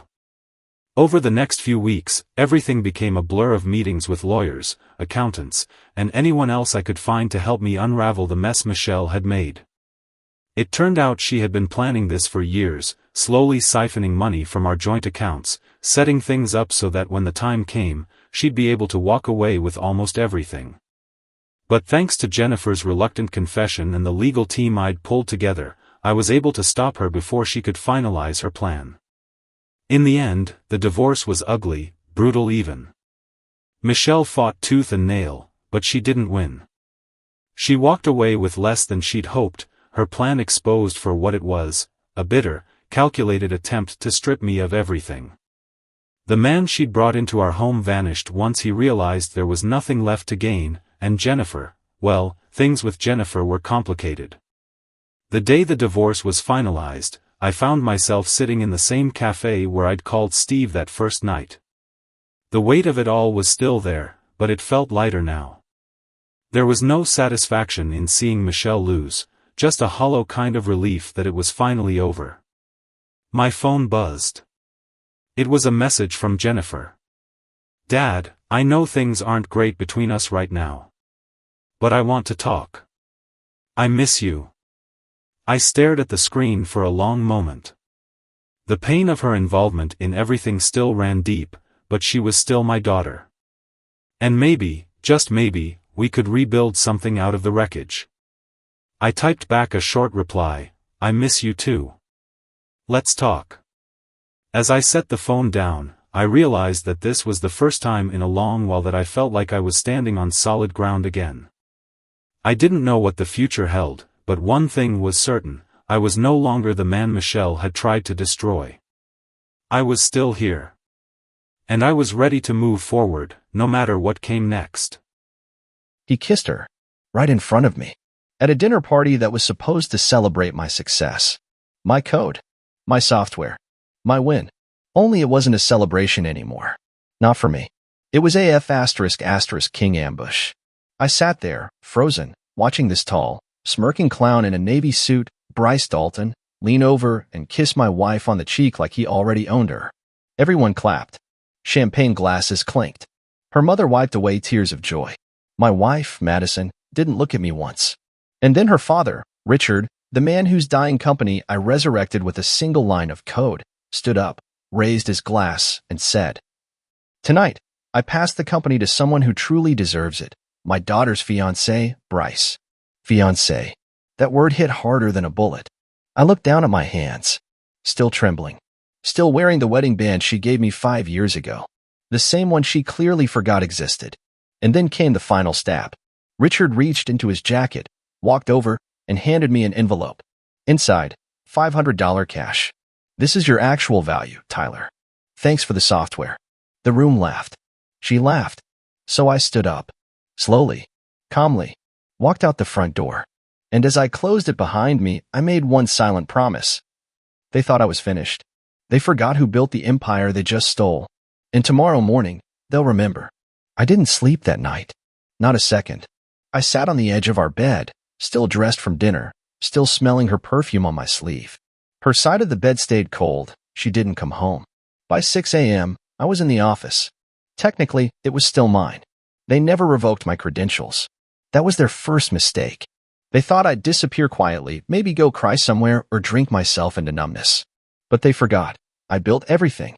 The servers, the infrastructure, the back end, the admin panels. I didn't just design the system, I was the system. Without me, it was just blinking lights and dead code. I walked into the server room like a priest entering his temple, pulled up the main terminal, entered my admin key, and stared at the lines of code I wrote, every semicolon and loop, like old friends waiting for my command. A few strokes later, their access was gone. No dashboards. No client logins. No analytics. Nothing. Just a blank screen with a blinking cursor. I left one message on the main interface. System undergoing internal maintenance. Please contact the original developer. By 9:15, they stormed in Bryce, Madison, and Richard, looking like they just walked into their own funeral. "What the hell is this?" Bryce shouted. I didn't even look at him. I was sipping coffee from the company mug, the one that had my name on it. Still did. Madison walked in behind him, her face pale, lips pressed tight. No red dress today. Just all black, like she knew what this was. "I'm giving you 10 seconds to explain before I call legal," Richard barked. I finally looked at him. "Call whoever you want. But just so you know, all proprietary code belongs to me. I never signed it over. Check the contracts you made me write myself. Remember." His face dropped just a little. Not enough for the others to notice. But I saw it. "You can't do this," Madison snapped. That was the first time she spoke. Her voice was sharp, desperate, like the mask was starting to crack. "You're being petty. You're screwing your fiancé in a house I still pay for," I said calmly. "Petty would be letting your mother decorate it." Bryce lunged at me, but Richard held him back. "Good move." The last thing that trust fund poster boy needed was a broken jaw. "Here's what's going to happen," I continued. "You have 48 hours to buy the software from me. Market price, $4.6 million. Otherwise, I scrub the servers and walk." "Who do you think you are?" Bryce shouted. "I'm the man your fiancé used like a ladder," I said, standing up and locking eyes with Madison. "And now I'm kicking it out from under her." Madison's eyes narrowed, but she didn't speak. She just turned and walked out of the room. That was the first time I saw fear in her. Not anger. Not contempt. Fear. I turned back to the screen and typed one final command before leaving the office. Lockdown. True. As the door closed behind me, I heard the silence in the room. Not a word. Not a breath. That silence was mine now. And it was only the beginning. That night, she came home. I was sitting at the kitchen counter, still in my clothes from the office, eating cold leftovers straight from the container. No music. No TV. Just the sound of the fork tapping the plastic bowl. She walked in like nothing had happened. Heels clicking across the hardwood. Dropped her purse on the table, hung up her coat. Like it was just another Tuesday. Then she saw me. "You changed the locks. You left the door open," I replied. "I just made sure no one else walks in anymore." She stood there, arms crossed, shifting her weight, I scanning for the right approach. But there wasn't one. Not this time. So you're sabotaging the company now? She said, calm but venomous. Real mature. Tyler? I didn't answer. Just took another bite. Chicken stir fry. Tasted like nothing. You embarrassed my father. You humiliated Bryce in front of the entire board. I raised an eyebrow. Oh, we're calling him Bryce now? Not the new guy? She flinched. Just slightly. I stood up, walked to the sink, dumped the container, rinsed it out. Every motion deliberate, controlled. I didn't want to give her the satisfaction of rage. I gave your father a second chance, I said, voice steady. I saved his legacy. Built it from dust while he sat in his office getting drunk and watching golf. I worked late nights while you disappeared for yoga and came home smelling like his cologne. She didn't deny it. Instead, she walked up and leaned on the counter like we were arguing about laundry. You were always so predictable, she said. So desperate to be the hero, to be needed. But no one needed you, Tyler. We used you because you were convenient. That's all. That one hit different. She knew it, too. I smiled. Tell me something, I asked. Was it his money, his body, or just the thrill of betrayal? She shrugged. All of it, maybe. You got boring. Everything with you was about code and loyalty and principles. Bryce knows how to live, right? I said. Because living means screwing your husband's code and his wife in the same week. She laughed. Actually laughed. You think you're some kind of martyr? You're a placeholder, Tyler. The guy before the real guy. The starter home. The beta test. I walked past her, heading to the stairs. I didn't have anything else to say. I was done bleeding for her words. But then she dropped the last one. Oh, and Tyler? Don't get too comfortable in the house. My name's still on the deed. I turned halfway up the stairs. Check again tomorrow. And I kept walking. Because while she was busy sleeping her way into the next phase of her life, I was busy transferring everything, assets, property, IP rights. Quietly. Legally. Ironclad. She chose war without knowing I'd already won it. And she had no idea what was coming next. She didn't come home the next night. Or the night after that. I didn't care. Not anymore. I spent those days at my lawyer's office, finalizing the paperwork. House, mine. Intellectual property, mine. Patent ownership, fully transferred.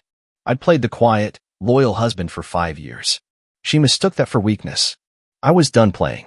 By Friday, her name was gone from every legal document that mattered. I even transferred the car she drove into her father's name, let him pay the insurance on her reckless life.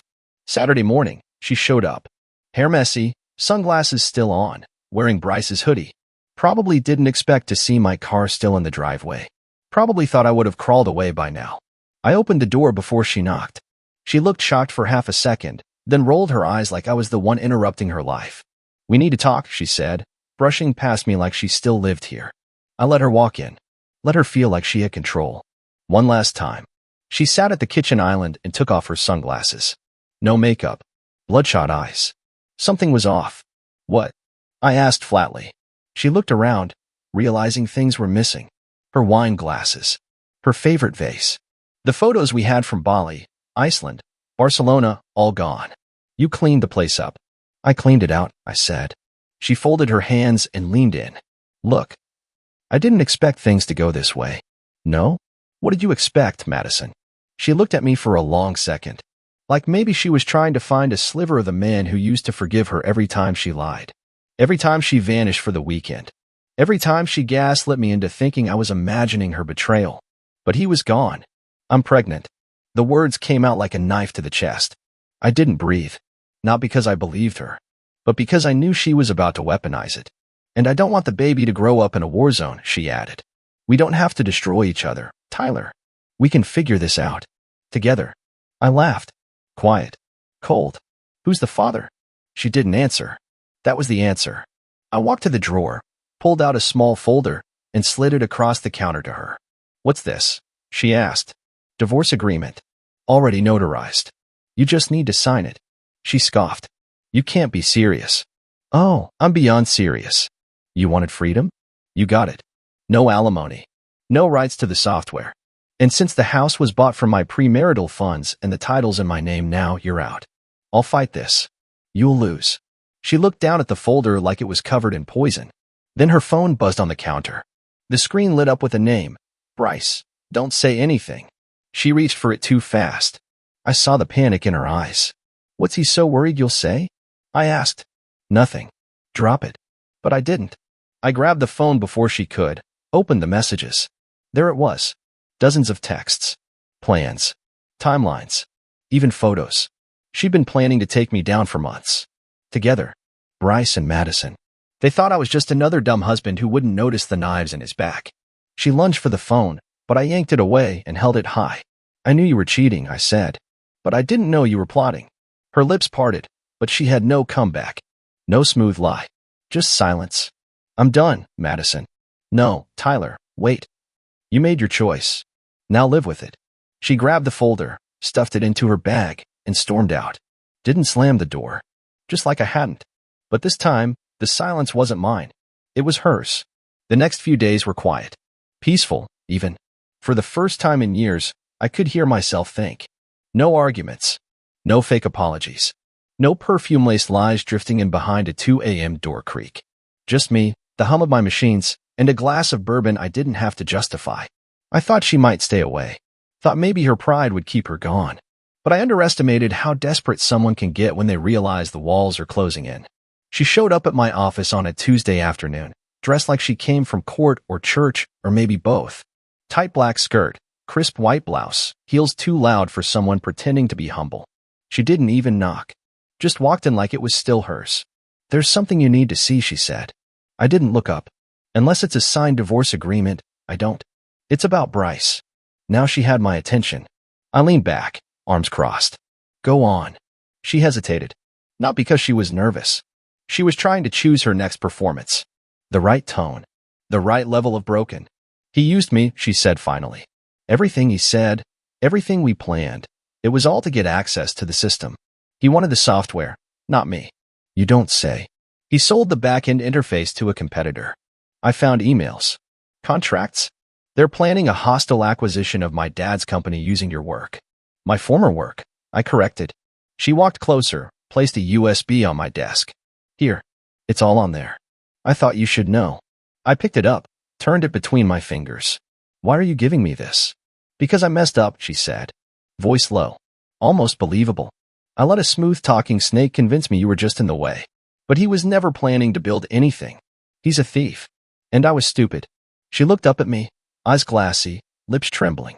The Madison I married was in there somewhere, buried under layers of lies and regret. But I wasn't digging anymore. I don't care what Bryce did to you, I said. You were a willing accomplice. You wanted the empire without the builder. And now it's all crumbling, and suddenly I'm supposed to feel sorry for you. I'm trying to fix it. No, you're trying to survive it. We stared at each other for a long second. Her eyes pleaded. Mine didn't blink. Then I plugged the USB in. She watched the screen as files opened, contracts, financial transfers, emails between Bryce and an exec at Horizon Atlas, our top competitor. He was trying to sell them the stripped-down skeleton of my system. Without me, it was worthless, but they didn't know that. Yet, you want revenge? I said. She nodded. Good. So do I. I copied the files, encrypted them, and uploaded them to my cloud. Now leave, I said. You've done enough damage for 10 lifetimes. She looked like she wanted to say something. Maybe beg. Maybe lie again.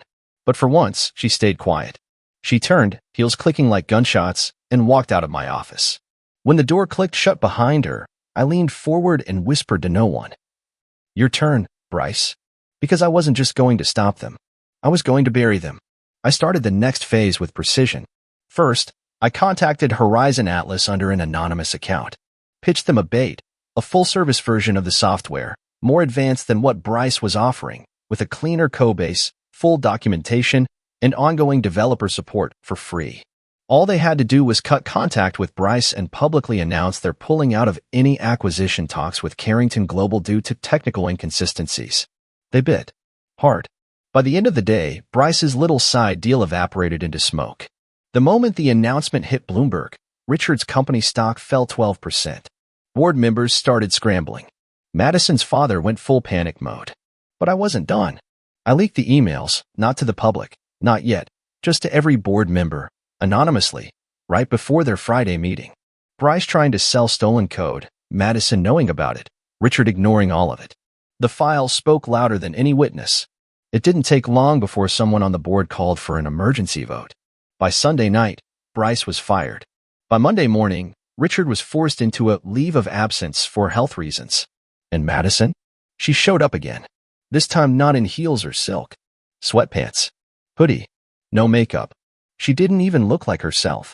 I opened the door, arms crossed, waiting for the next act in her little play. But she didn't walk in. I lost everything, she said. Her voice was small, unfamiliar. I didn't say a word. She looked up at me. Do you hate me? I thought about that. I wanted to say yes, but I didn't. Hate would imply I still cared. I don't hate you, I said. I just don't believe a single word that comes out of your mouth. I deserve that. She stood there in silence, maybe hoping I'd invite her in. I didn't. Then she reached into her hoodie pocket and pulled out something small. Her wedding ring. I thought maybe, once the dust settled. I shook my head. Slowly. You thought wrong. She nodded. Didn't argue. Just closed her hand around the ring again. You were never the villain, Tyler, she said quietly. You were just the warning I didn't listen to. I didn't respond. I didn't need to. She turned and walked down the driveway for the last time. And for the first time in years, I felt light. No rage. No heartbreak. Just clean, simple silence. But I wasn't finished. Not yet. Because Bryce had made one last mistake, he hadn't acted alone.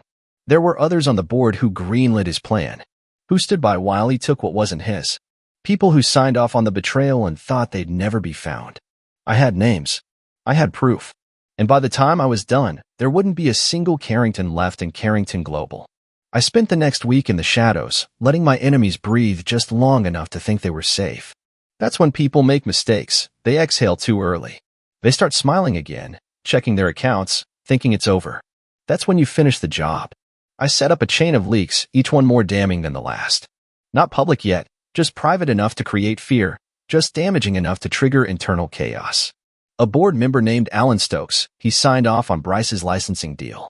Another, Deborah Klein, she routed internal funds to Bryce's shell company in Nevada. Neither thought they'd ever be exposed. No paper trail? Please. I built the damn trail. I dropped the files in their inboxes with no sender info. Then I watched the internal company Slack channel implode. Executives panicking. Compliance officers sending urgent emails. HR calling emergency meetings. They all thought they were being investigated by the feds. They weren't. It was just me. A laptop. And a thirst for justice. Then I went quiet. No posts. No messages. No retaliation. Just silence. The kind of silence that makes people paranoid. On Wednesday, I got a call from Richard. Blocked number. I still knew it was him the second I heard the old man's phlegmy breath on the line. You've made your point, he said. I didn't reply. Tell me what you want, Tyler. I smiled. Not because he offered, but because he finally realized I was holding all the cards. You gave my wife to a snake, laughed in my face, handed me $500 like a homeless intern, and now you're asking me what I want? I asked. I made a mistake. You made 10. That was just Tuesday. There was silence on the line. Then a low exhale. You're not going to stop, are you? No. I hung up. That night, I walked into Carrington Global headquarters, not as an employee, not as a guest, but as the man they all used, stepped on, discarded, and forgot.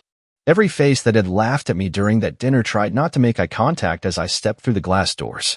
Some pretended to type. Some suddenly remembered they had calls to make. Cowards. I walked straight to the boardroom. The same room where they toasted to my downfall. I opened the door. 8 board members. 1 long table. Silence. I didn't sit. I stood. This company is collapsing from the inside, I said calmly. Not because of the software, but because of the people running it. They shifted in their seats, eyes darting like children caught stealing. I gave you a system that changed the industry, I continued. You gave it to a parasite. Now you've lost control. But here's the good news. They looked up. I'm offering to rebuild it. Murmurs. Confused glances. Under one condition, I said. I take full control. No shareholders. No committees. No Madison. No Richard. Just me. And why would we do that? One of them asked. I dropped a thick envelope on the table. Inside, everything. The leaks. The fraud. The side deals. Names, dates, numbers. You won't, I said. But the SEC will. They opened it. Flipped through page after page. Faces turned white. Or, I added, You can all walk out right now, resign quietly, and let me rebuild what you almost destroyed. A long pause. Then chairs scraped against the floor. One by one, they stood. Left the room. No arguments. No threats. Just silence. Again. Only this time, it was my silence. By the end of that day, Carrington Global was mine. And I hadn't raised my voice once. It took less than 48 hours for the paperwork to be finalized. The board resigned en masse, each with airtight NDAs, each with a whispered thank you for not dragging them through court, or worse, the media. Richard tried to push back once more, sent his lawyers to stall. They left my office pale and quiet. He never called again. Madison texted me once. It was 2 words, "You win." I didn't reply. The house was mine. The company was mine. My code was running on every major travel platform in the country, and no one could take it again. Not with my name tattooed all over the back end, not with every system encrypted and bound to my biometric ID. I moved Madison's things into storage. Didn't throw them away. Didn't burn them like I used to fantasize during the worst nights. Just packed them neatly, sent them off with a shipping invoice and a short note. All debts settled. No anger. No insults. Just finality. I didn't rebuild what I lost. I built something entirely new. Rebranded the company. Changed the name. Hired people who valued vision over bloodlines. Created a culture where the guy who saves the company doesn't get paid in humiliation and kicked to the curb. And every single day, I passed by that same boardroom and remembered exactly how it felt to sit at that table while my wife laughed at me. Because that pain? It became fuel. I didn't erase what happened. I didn't want to. That betrayal carved me into someone sharper. Smarter. Colder. Maybe. But clean. Precise. People started asking me if I'd ever get married again. I smiled. Shrugged. Maybe one day. But next time, she won't just fall in love with the builder, she'll respect the architect. And if I could go back and change anything, I wouldn't. Not a damn thing. Because sometimes you have to lose everything you thought mattered to finally see what really does. My advice to anyone out there? Trust your instincts. Don't ignore the signs.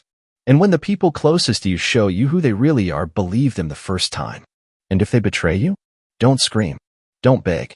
Don't chase. Build. And make them watch. I could feel something was off, but I never imagined it would hit me like this.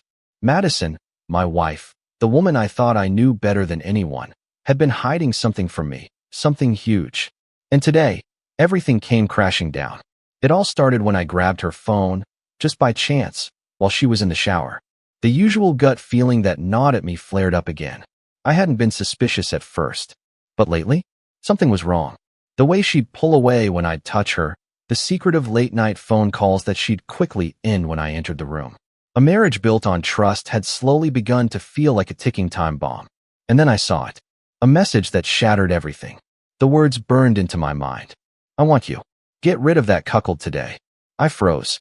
My hands went clammy as the phone slipped from my grip, but I immediately grabbed it again. My heart was racing, thundering in my chest. This couldn't be real. But it was. The words were there, clear as day, mocking me. Cuckold. She called me that.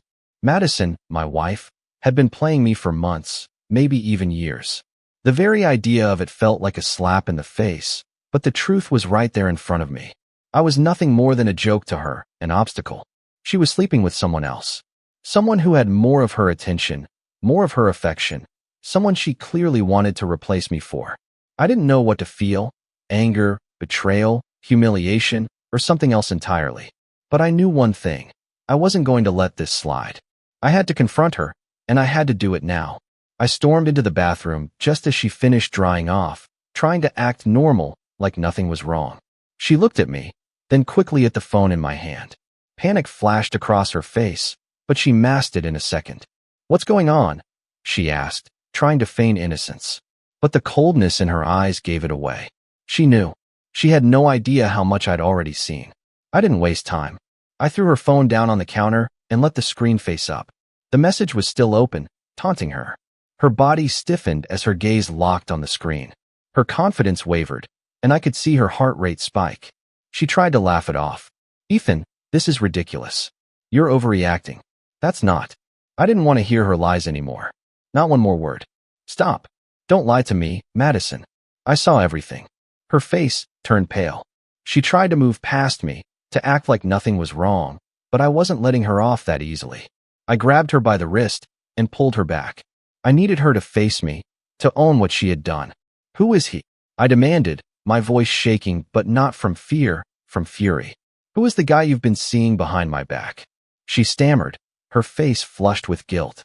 "Ethan, please, listen to me. It's not what you think." I cut her off, my anger growing with every passing second. "Don't lie.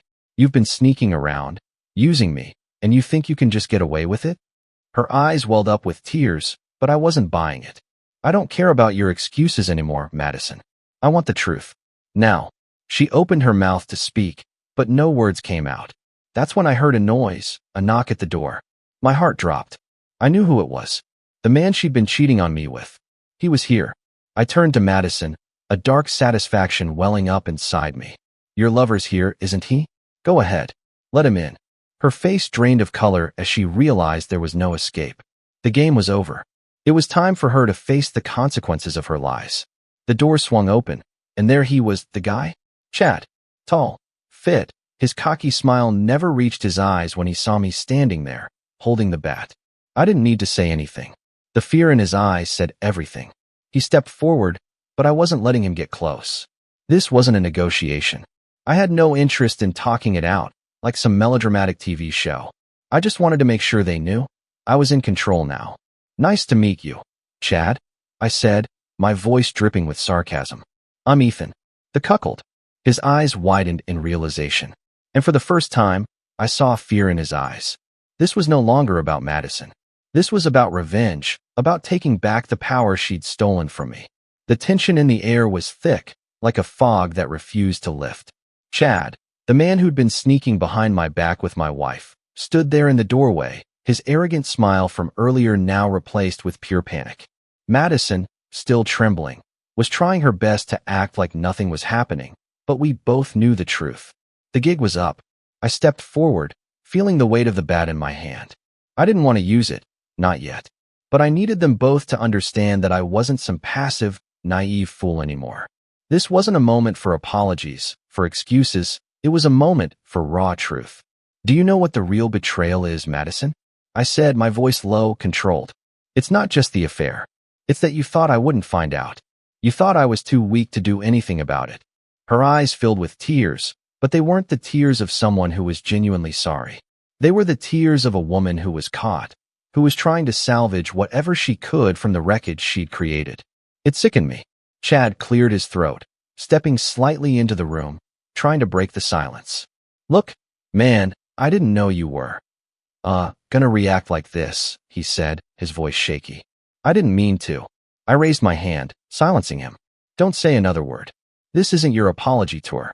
This is my house, and you're lucky you're not leaving here with a broken leg." Madison's eyes widened at the threat, but she didn't dare speak.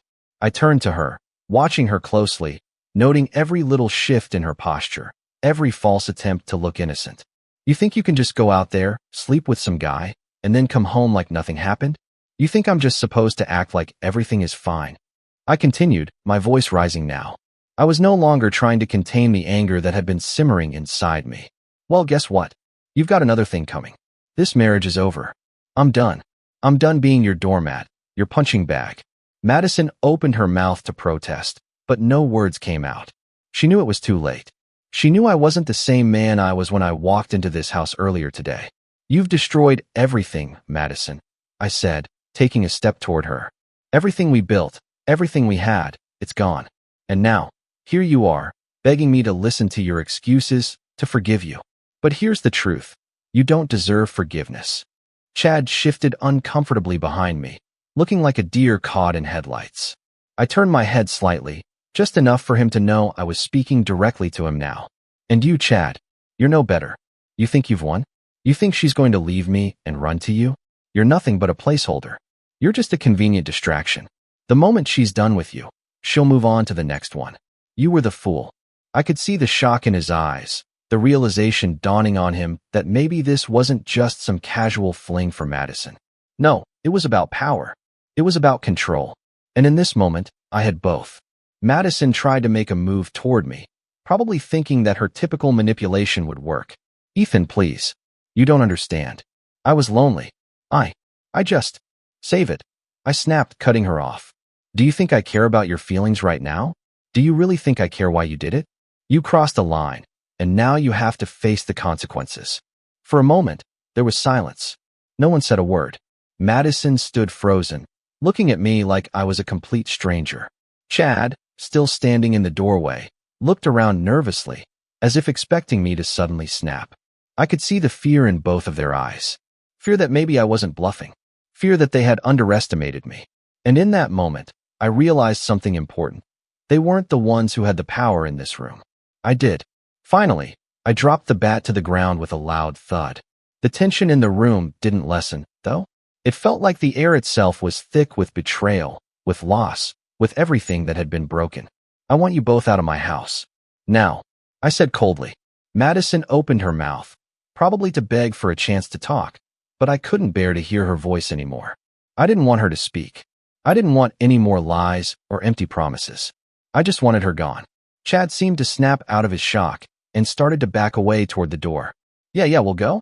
This isn't over, Ethan, he said, his voice barely audible, but there was a hint of anger there. Don't worry, it's over, I said, my voice firm. The only thing left is to pick up the pieces of what you've destroyed. I watched them leave, and for the first time, I felt a flicker of something I hadn't felt in a long time. Strength. The strength to walk away. The strength to reclaim my life. And the strength to finally move on. The door slammed shut behind them. And just like that, my world was different. In the span of an hour, everything I thought I knew, everything I'd built with Madison, had been ripped away. All that was left was a cold silence, punctuated only by the sound of my own thoughts. I stood in the center of the room, trying to process it all, but I couldn't. My mind was racing, every thought crashing into the next one. It was hard to make sense of anything anymore. The betrayal, the lies, the sheer audacity of it all. It was too much to comprehend in one sitting. I walked slowly over to the kitchen counter, my fingers tracing the edge of the countertop, as if I could hold on to something solid. But there was nothing. The house that had once felt like home now felt foreign, empty. I could feel the weight of the situation pressing down on me, but there was no room for grief. Not yet. My mind kept going back to the message I had found. The message from Chad, telling Madison to get rid of me. I couldn't get the words out of my head. I want you. Get rid of that cuckold today. It echoed in my mind like a drumbeat, reminding me of how insignificant I had been to her, how disposable. And I could feel the sting of humiliation all over again. But this time, I wasn't going to wallow in it. I wasn't going to let her or him have that power over me. I paced back and forth, trying to shake the anger, trying to figure out what my next step would be. Part of me wanted to call her, yell at her, make her feel as small as I did. Another part of me just wanted to forget her completely, to walk away and never look back. But there was still that one nagging question. Why? What had happened to the woman I married?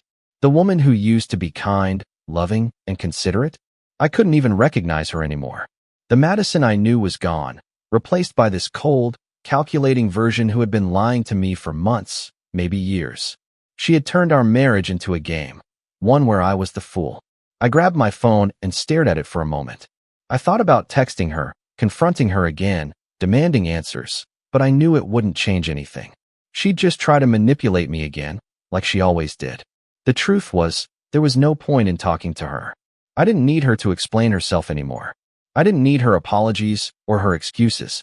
I needed closure, and I needed to find it on my own, without her.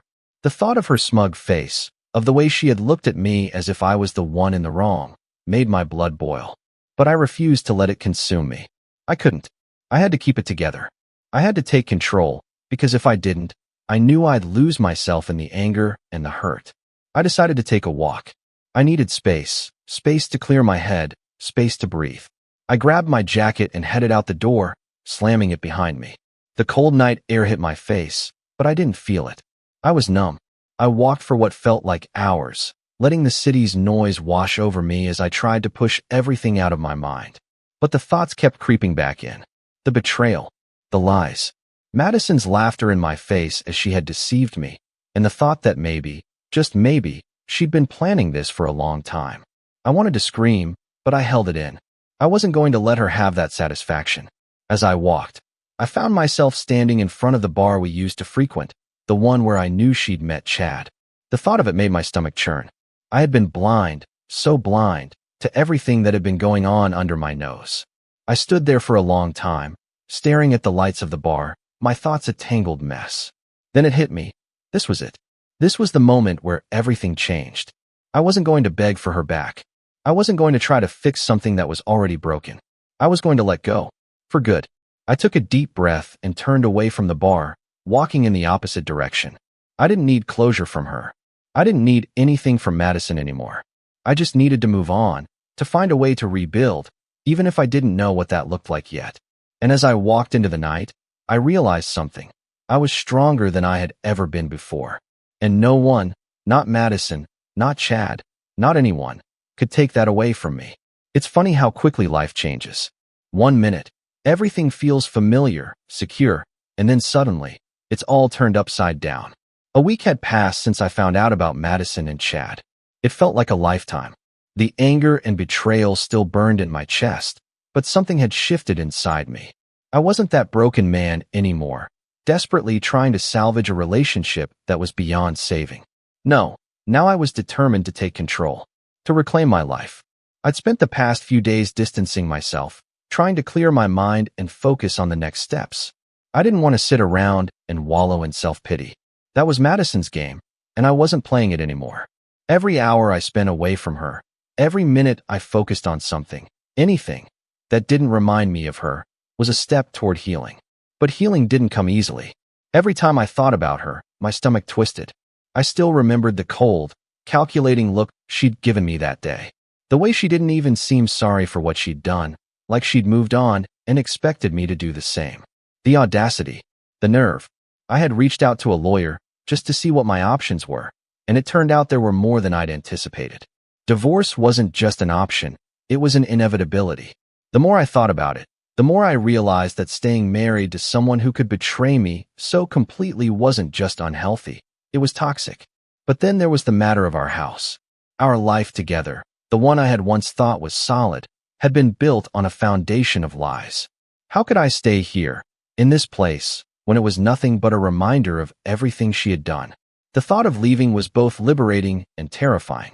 I spent the next few days sorting through things, packing up some of her clothes, throwing away old pictures, and deciding what to keep. I felt no attachment to any of it anymore.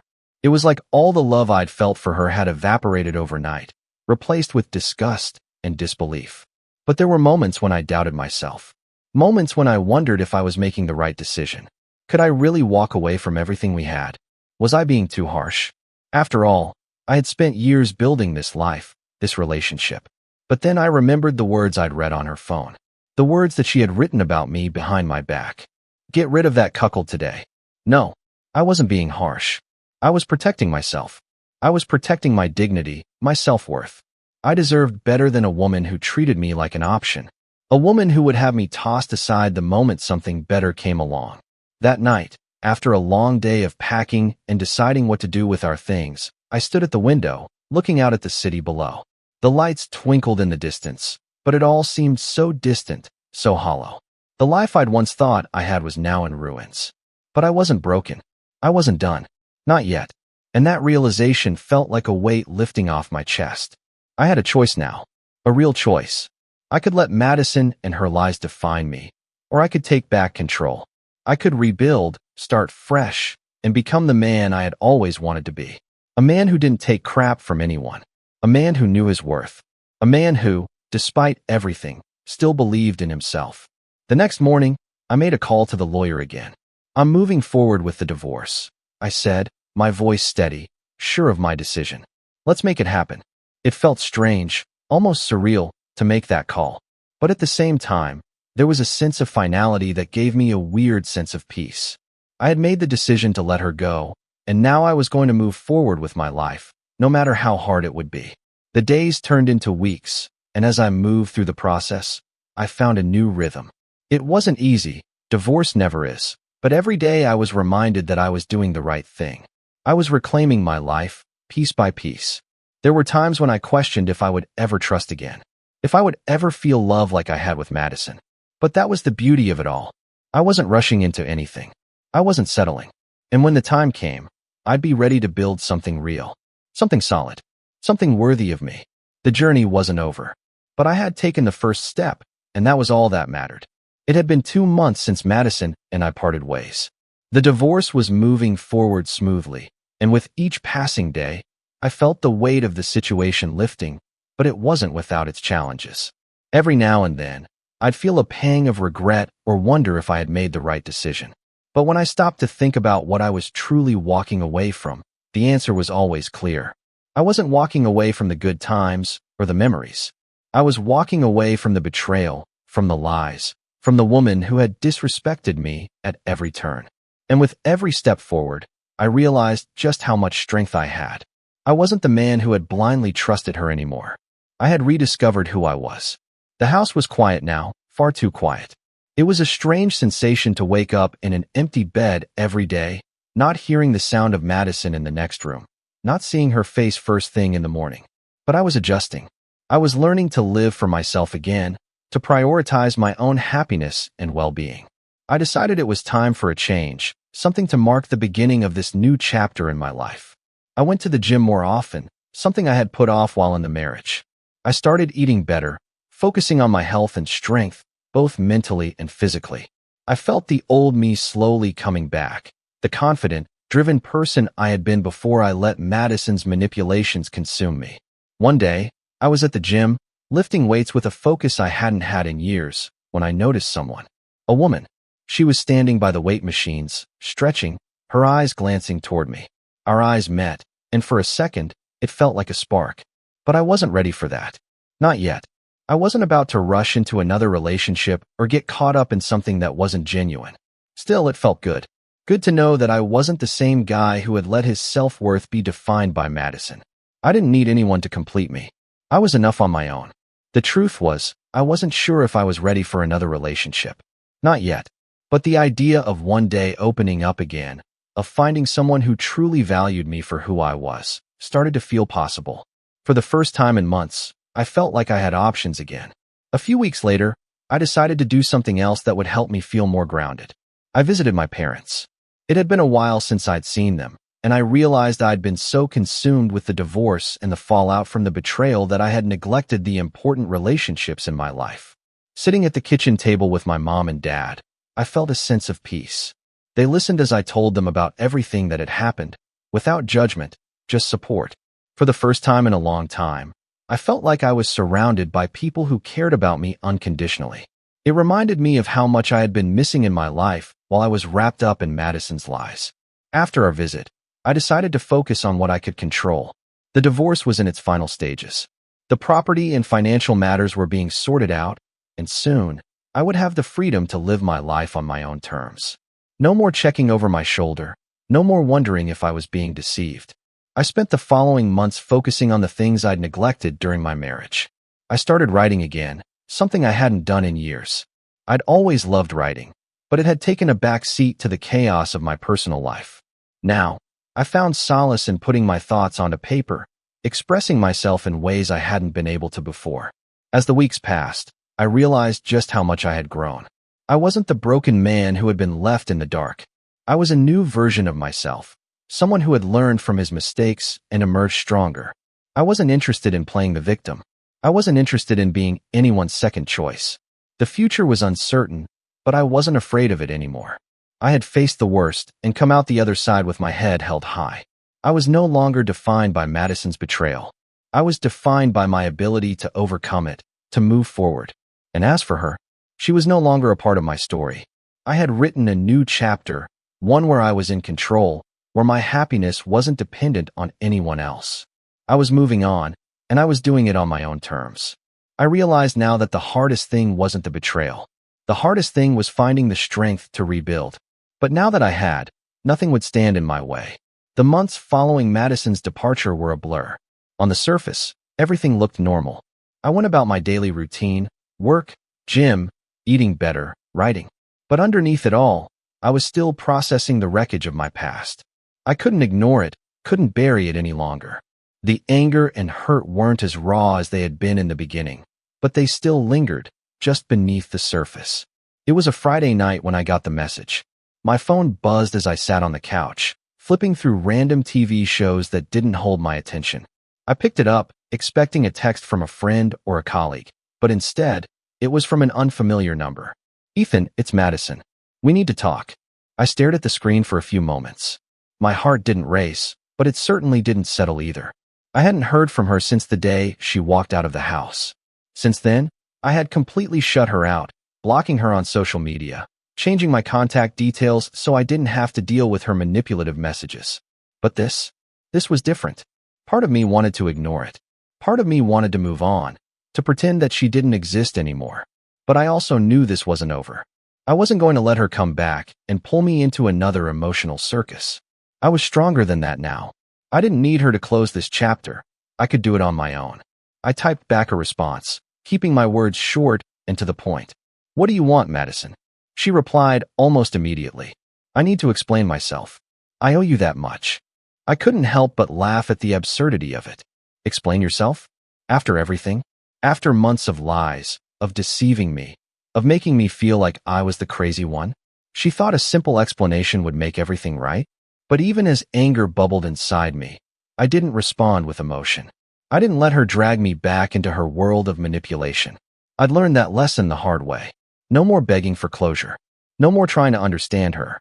Still, there was a part of me that felt like I needed to hear her say the words, admit it, once and for all, that she had destroyed everything between us. And maybe, just maybe, that would allow me to truly move forward. "Fine," I typed back. "We can meet. But this is the last time. After that, I'm done for good." I hit send, not knowing what to expect next. It felt final. My mind raced with thoughts of what she might say, but I quickly shut them down. It didn't matter. It was all about moving on now, not what she had to offer. We agreed to meet at a coffee shop, somewhere public where there was no room for drama. When I arrived, I spotted her sitting at a table by the window. She looked the same, maybe even a little more put together than I remembered. Her makeup was flawless, her hair perfectly styled, but there was a new emptiness in her eyes. It was like she didn't even recognize the person sitting across from me. I took a seat without speaking, my hands resting on the table, staring straight ahead. She opened her mouth to speak, but I raised a hand to stop her. "Don't," I said, my voice steady. "I don't need your excuses. I don't need to hear about how sorry you are or how this time you'll change. It's too late for that. I'm done. The only thing I need from you is the truth." She flinched at my words, but didn't look away. It was clear she hadn't been expecting this response. She had probably hoped I'd sit there, begging her to come back. But I had long ago stopped being that man. "I'm sorry," she said softly, almost hesitantly. "I know I've hurt you. I was selfish. I wasn't thinking."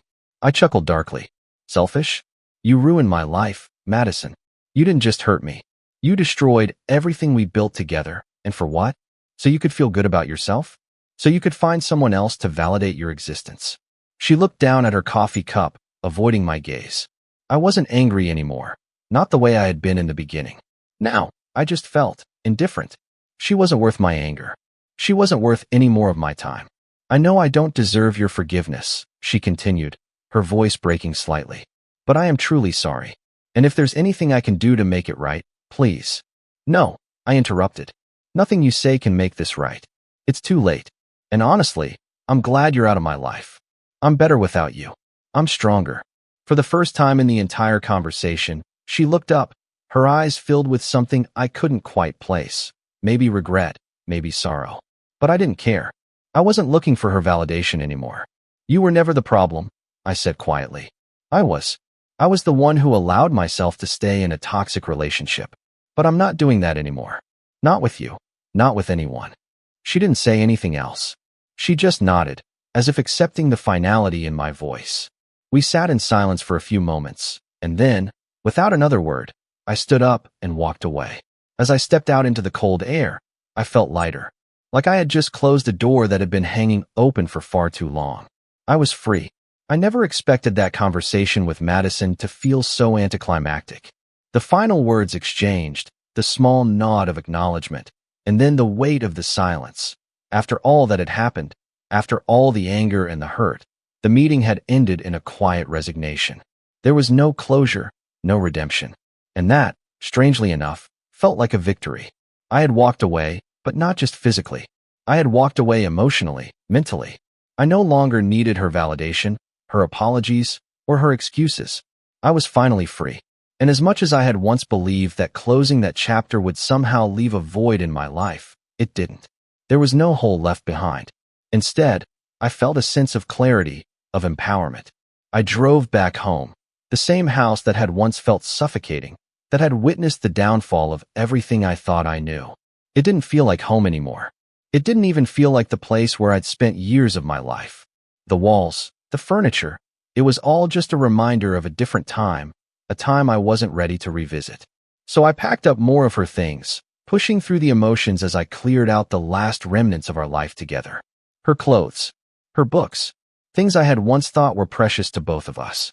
I found myself tossing most of it into boxes, not with anger, but with detachment. It wasn't about bitterness anymore. It was about letting go. The process of moving on wasn't immediate, but it was gradual, like shedding an old skin. Every day, I felt a little less of the man I had been. Every day, I became a little more of the man I wanted to be. The man who had lost so much, but was determined to build something new, something real. I started meeting up with friends again. I reconnected with old colleagues I hadn't seen in years. People I had isolated myself from when I'd been wrapped up in Madison's world. It felt like waking up from a long, disorienting sleep. I'd been so focused on the marriage, so consumed by the idea of fixing things, that I'd forgotten what it was like to just live. One evening, I was out with a group of friends at a local bar, trying to let loose after a long week of work. I was sitting back, enjoying the simple pleasure of a good drink and good conversation, when I noticed someone across the room. She was sitting at the bar, laughing with a few friends, her presence magnetic. I wasn't sure what drew me to her at first, but then she turned and caught my gaze. There was no awkwardness, no immediate desire to jump into something. Just curiosity. It wasn't love at first sight, not even close. But there was a moment, just a moment, where I realized that maybe, just maybe, I was ready to be open to the idea of something real again.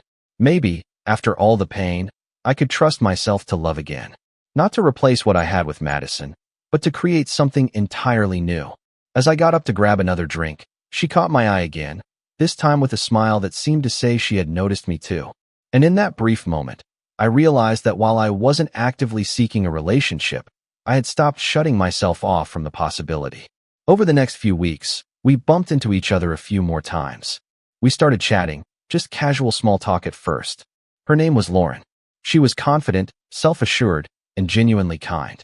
It felt good to talk to someone who wasn't wrapped up in the chaos of my past. Someone who didn't know who I used to be, who didn't come with baggage. We began hanging out more, going for walks, grabbing coffee, talking about everything and nothing. There was no pressure, no rush. I wasn't looking for anything serious, but I was beginning to realize that maybe it was time to allow myself to open up again, to experience connection, not as an escape from the past, but as a healthy part of moving forward. With every conversation, every laugh shared, I felt like I was letting go of another piece of the pain I'd been holding on to. And that was the beauty of it. It wasn't about finding someone to fill a void left by Madison. It was about discovering that I was whole on my own, that I could be happy, independent, and yes, even open to love again, without losing who I was in the process. Lauren was patient. She understood when I pulled away, when I wasn't ready to dive into anything serious. She never pushed me. She gave me space to be myself, to heal. And in a way, that's exactly what I needed. I didn't know where things would go with her. But for the first time in a long time, I didn't care. I wasn't trying to force anything. I was just letting life unfold, letting the pieces fall into place. If it led somewhere, then great. If not, I'd still be okay. I was no longer defined by my past, by the mistakes I'd made, or by the person I used to be. I was just Ethan, a man learning to live again. And for the first time, I truly felt free. As the weeks turned into months, something incredible happened. I stopped looking over my shoulder. I stopped wondering if I was making a mistake. I stopped questioning if I was truly over Madison and everything she had done. There was a shift, a realization that I had fully let go. The past was just that, the past. And the weight of it no longer held me down. For the first time in a long time, I could breathe freely. I could wake up in the morning, look at myself in the mirror, and feel content. Not perfect, but content. I had rebuilt myself from the ruins, and that was enough. Lauren and I had continued seeing each other. At first, it had been slow, neither of us rushing into anything. But I had never experienced anything like it before. There was no rush, no expectations. Just two people enjoying each other's company. It was refreshing, grounding. We spent lazy afternoons at parks, long conversations over coffee, late-night walks under the stars. She was easy to talk to, genuine, with a lightness about her that made me forget, even for a moment, all the hurt I'd been through. And the best part was, she never tried to fix me. She never asked me to forget my past or who I was because of it. She accepted me as I was, flaws and all. I think that's when I realized something. I wasn't broken anymore. I didn't need someone to save me, and I didn't need to be fixed. I had been the one to put the pieces back together. I had healed, piece by piece, and the cracks, well, they were just a part of me now. They didn't define me. They made me stronger. But even with all this progress, there were still moments. There were still nights where I would wake up, the remnants of dreams where Madison's voice echoed in my mind. I still felt a ghost of the betrayal, a tiny sting that would flare up when I least expected it. And I knew that would never fully go away. But it was different now. It didn't consume me. It didn't control me. One afternoon, Lauren and I were sitting on a bench in a park, the sun beginning to dip behind the horizon. We'd been talking about everything and nothing, just enjoying the comfort of each other's company. And then she did something unexpected. She reached over, gently took my hand, and said something that caught me off guard. "You know," she started, her voice soft, "I admire you. A lot of people would have let what happened to you tear them apart. But you didn't. You're still standing. You're still you." I wasn't sure how to respond. I could feel the weight of her words, the sincerity in them. She didn't know the half of it. She didn't know the anger I'd fought, the nights I'd cried myself to sleep, the days when I thought I would never find my way out of the darkness. But she was right. I had stood, and I was still me. "I'm just learning to live again," I said quietly, squeezing her hand gently. One step at a time. And for the first time, I didn't feel guilty for saying it. I didn't feel like I was lying, pretending to be someone I wasn't. I wasn't living in the shadow of my past anymore. I wasn't trying to pretend like everything was fine, like the betrayal didn't still hurt sometimes. I was just moving forward. That night, when I got home, I stood in front of the mirror again. I didn't recognize the man I had been a year ago. The man who had been devastated, lost, grasping for anything that would make the pain stop. That man had died, and in his place, someone stronger, more resilient had emerged. Someone who wasn't afraid to love again, to open up, and to trust. I wasn't healed because I had someone new in my life. I was healed because I had learned to love myself again, to forgive myself for staying too long, for ignoring the signs. I had learned that no one else could complete me. I had to complete myself. And that was the most freeing realization of all. The phone rang, pulling me from my thoughts. I looked at the caller ID and saw it was from the lawyer handling my divorce. For a moment, I hesitated, unsure of what to expect. I hadn't thought about Madison in weeks, but this was a part of my past that had to be wrapped up.